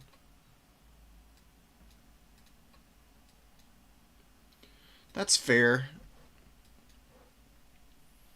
There's always going to be a little bit of a gap between different skill levels, you know. But a lot of the mid-tier players, like the people who are like hovering around like the 30s and 40s on the leaderboard, most of them just don't play nearly as often as like the people who have a bunch of tourney wins oftentimes, right?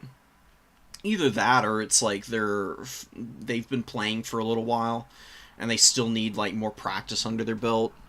So then coming in and playing really well into the intermediate works for me.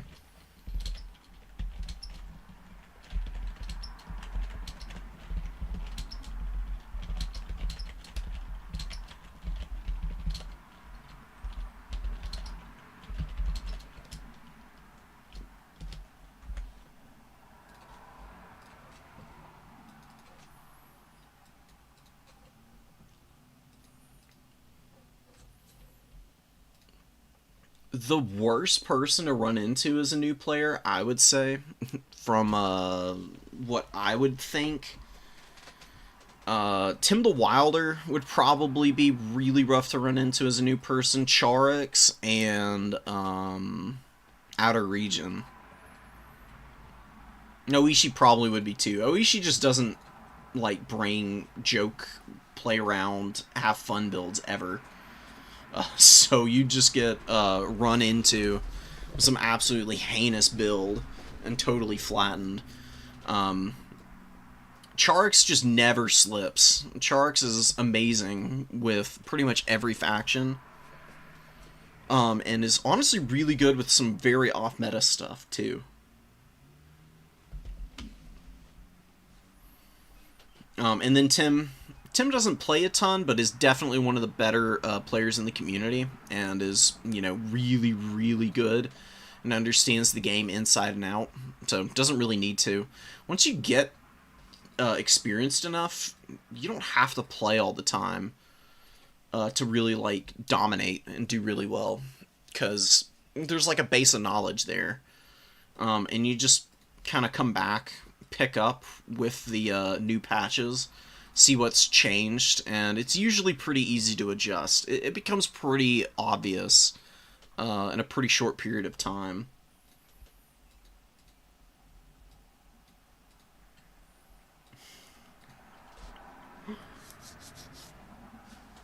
Yeah, okay, Tim's name change is pretty goated, I'm not gonna lie. Like, being able to take the piss out of yourself is definitely like a whole skill, honestly, because Tim is an amazing player and changed his name to Own Goal because he felt like he kept throwing semis and finals matches.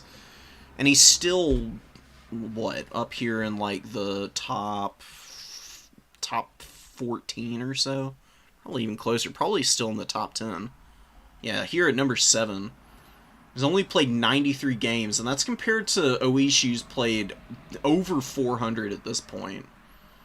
Tim still has 6 tourney wins under the belt, so, you know, renaming yourself Own Goal because you feel like you're fumbling it and still being that good is definitely some like, power behavior.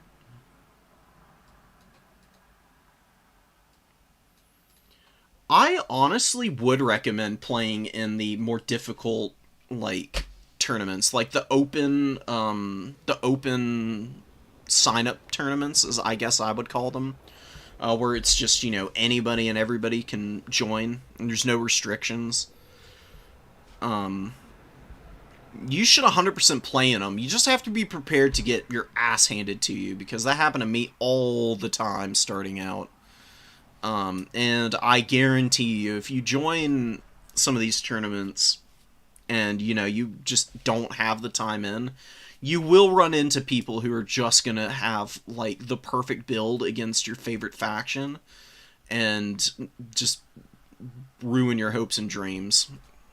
So, if you're prepared for that and you're willing to take those lumps, get in there and get the practice, because it will absolutely help you out in the long term. Because all it takes is one bad loss, and you'll probably never make the same mistakes again. So, I'd say go for it. You know, the tournament scene's in a bit of a lull right now because you know, it's been months since the last DLC. You know, Omens came out in frickin' what, December? I wasn't even around for the release of Omens. We're due for a new one very shortly, and it's gonna be some factions that are gonna get people really hyped up. I mean, High Elves are super popular. You know, Slanesh may not be the most popular Chaos faction, and they may be the most powerful in the domination multiplayer scene as it stands right now. But new stuff is new stuff. That'll definitely pull a lot of people's attention back. And then, whoever the third faction is, I'm pretty sure it's supposed to be, oh yeah, it is Norska. It is Norska. And then High Elves are the other one that's gonna be the, choice. You know, Norska has just not gotten DLC in ages. It's gonna be absolutely insane. People are gonna go crazy to have more than 3 Lord options for Norska. What happened here? What? Okay, we desynced. Interesting.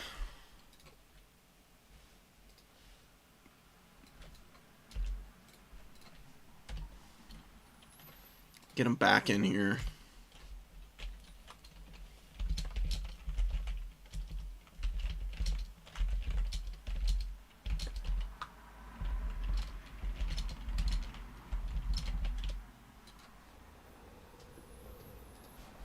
Alright, we're remaking the lobby. We'll see if they can get in here and we don't have horrendous problems. Waiting for it. Dude, Tomb King's rework would be so cool. We probably will get one because, my understanding, some of the things I've read from dev blogs, leads me to think that what is going to happen with all of the undead factions is they're going to all get a big rework when they start doing stuff for Nagash to come into the game. Because my understanding is they've always intended for that to be the case. It's kind of a no-brainer move anyways, since that's probably one of the most well-known, characters in Warhammer Fantasy lore. Tomb Kings are the main antagonist, or, I mean, not main antagonist, they're like the main, foe of Nagash in the lore.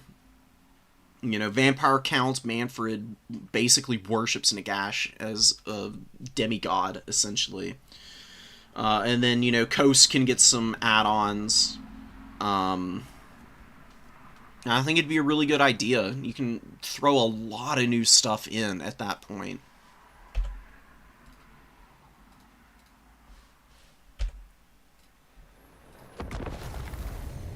Alright.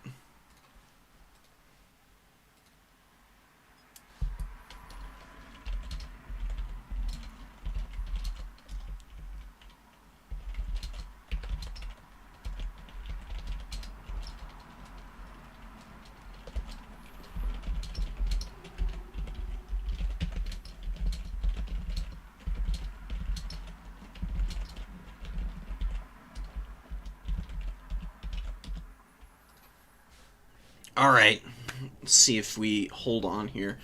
We have a freaking Wood Elf Rush versus... Oh my god, dude. Oh no.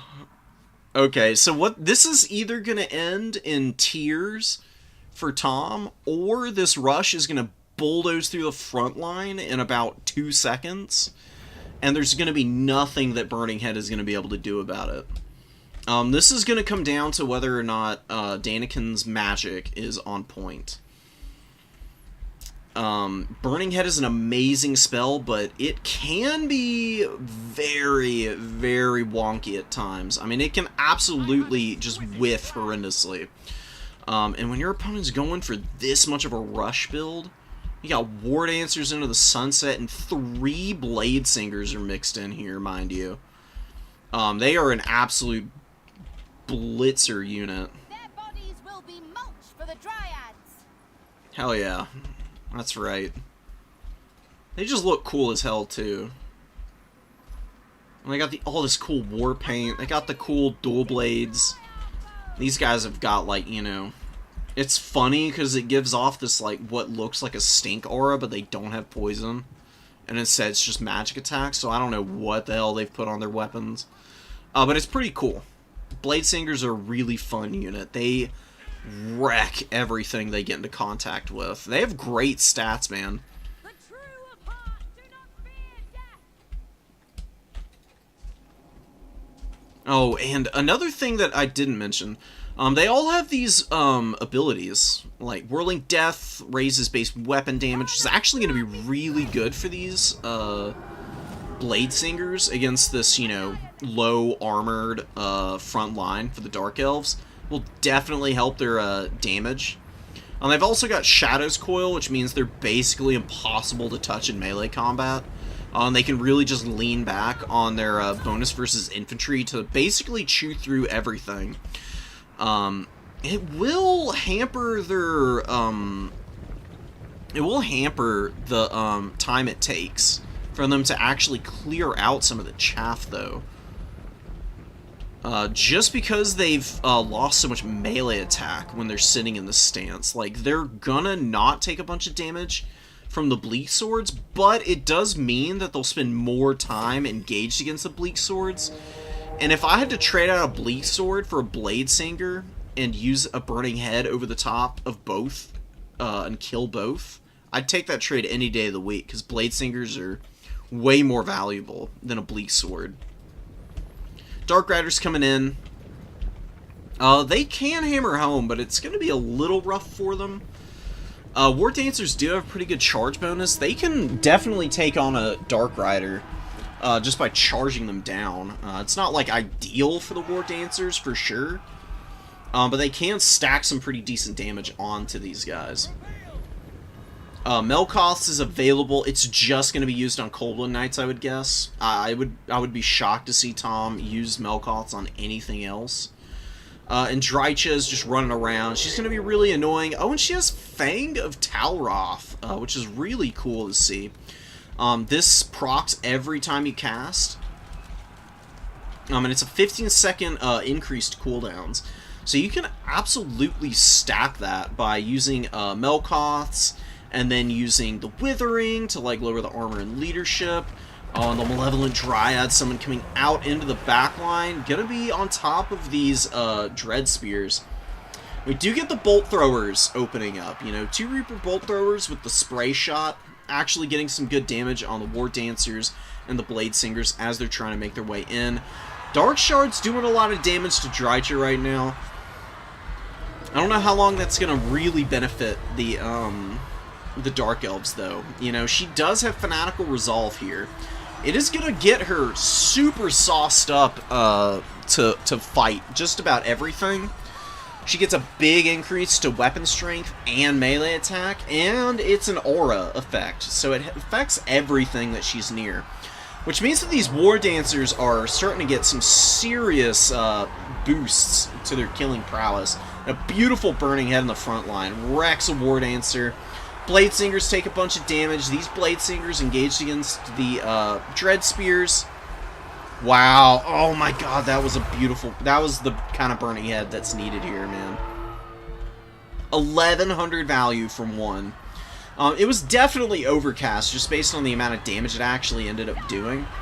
Look at this Malevolent Triad. Someone's going down to the back line. Did get almost 400 something value, though, so pretty decent. Wild Riders pushing in, and Wild Hunters of Kurnus coming through to try and engage the Coldwood Knights.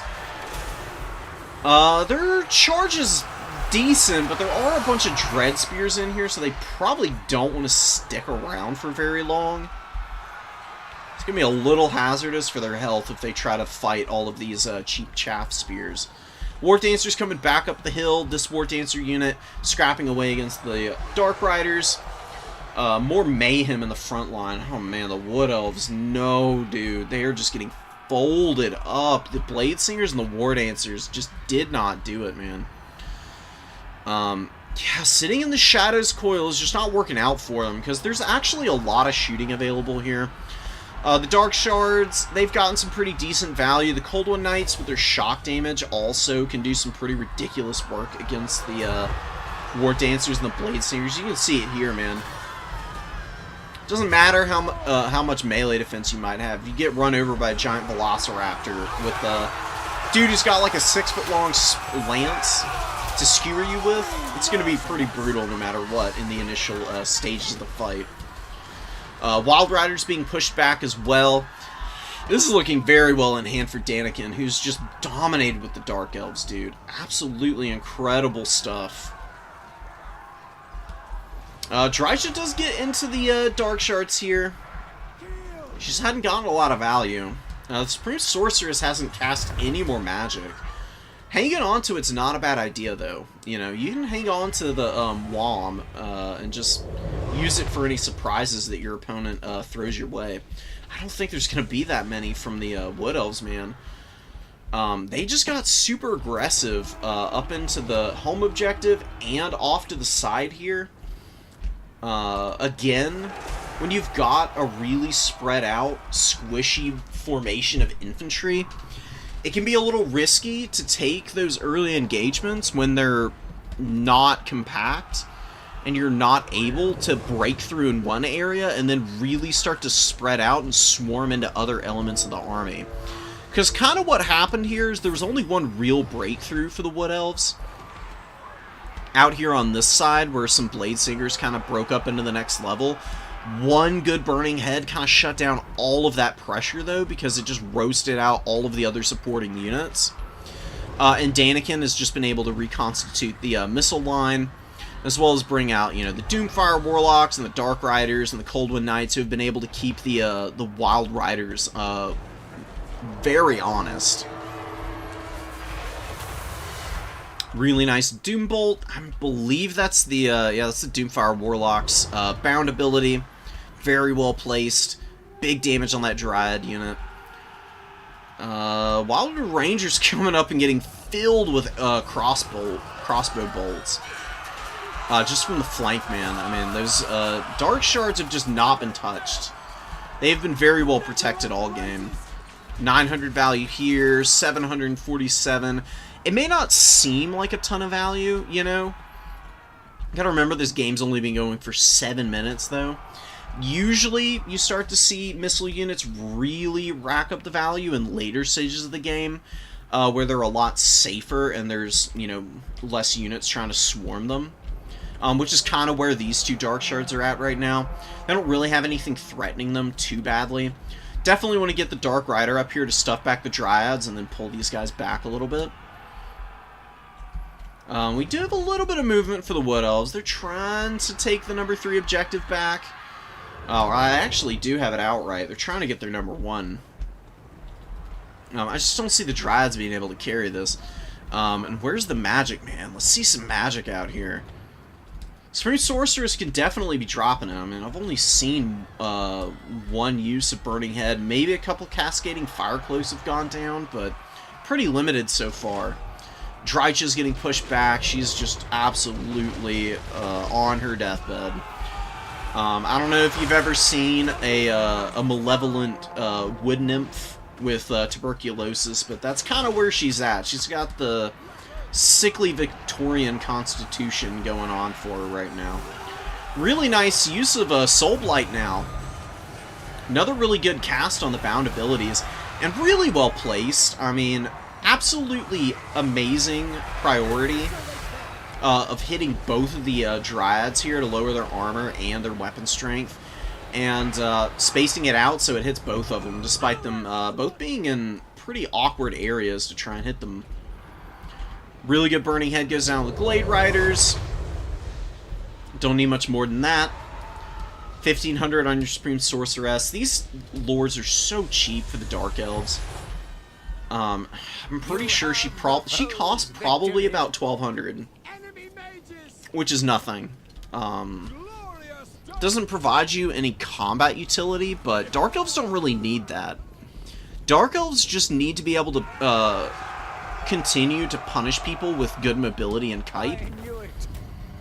So just bringing a mage is actually a pretty good idea for them. I do find that hybrid characters are best in domination mode, but some factions can definitely benefit from just having a spellcaster who's going for raw value with the lores that they're bringing. And Dark Elves definitely probably one of the best at just utilizing their magic. Brutal stuff, dude. Daniken just had that in the bag from wire to wire. Really good focus fire, good burning heads, good cycle charging as well. Did see quite a bit of extra value being accrued by some of these Cold One Knights and the Dark Riders just by pulling in and out of combat and really hammering down these very vulnerable lightly armored War Dancers and Blade Singers. It's a really cool idea from Tom.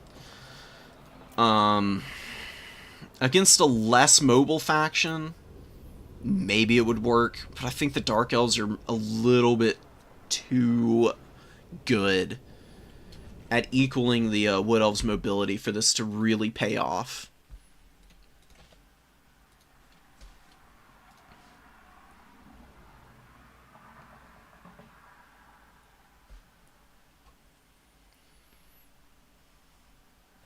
Alright, let's get in here.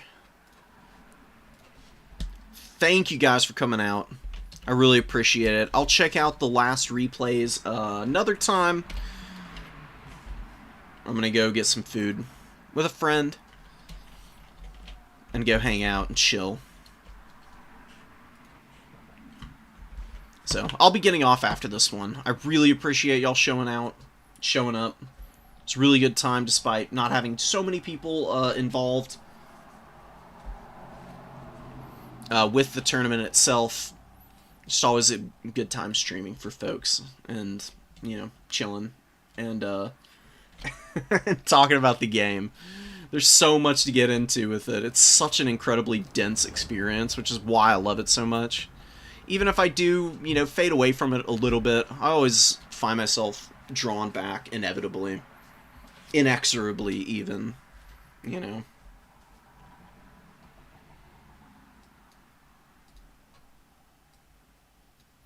Yeah, I feel you, Tom. People really do love to say Wood Elves have amazing mobility, and it is really good in lots of matchups, but it's not the best. It can fall off really badly against some factions. Dark Elves are one of them.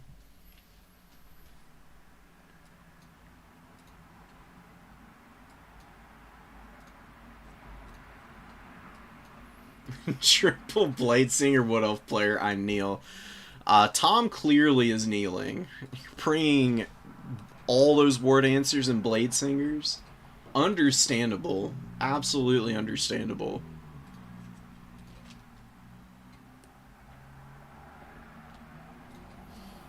Hell yeah.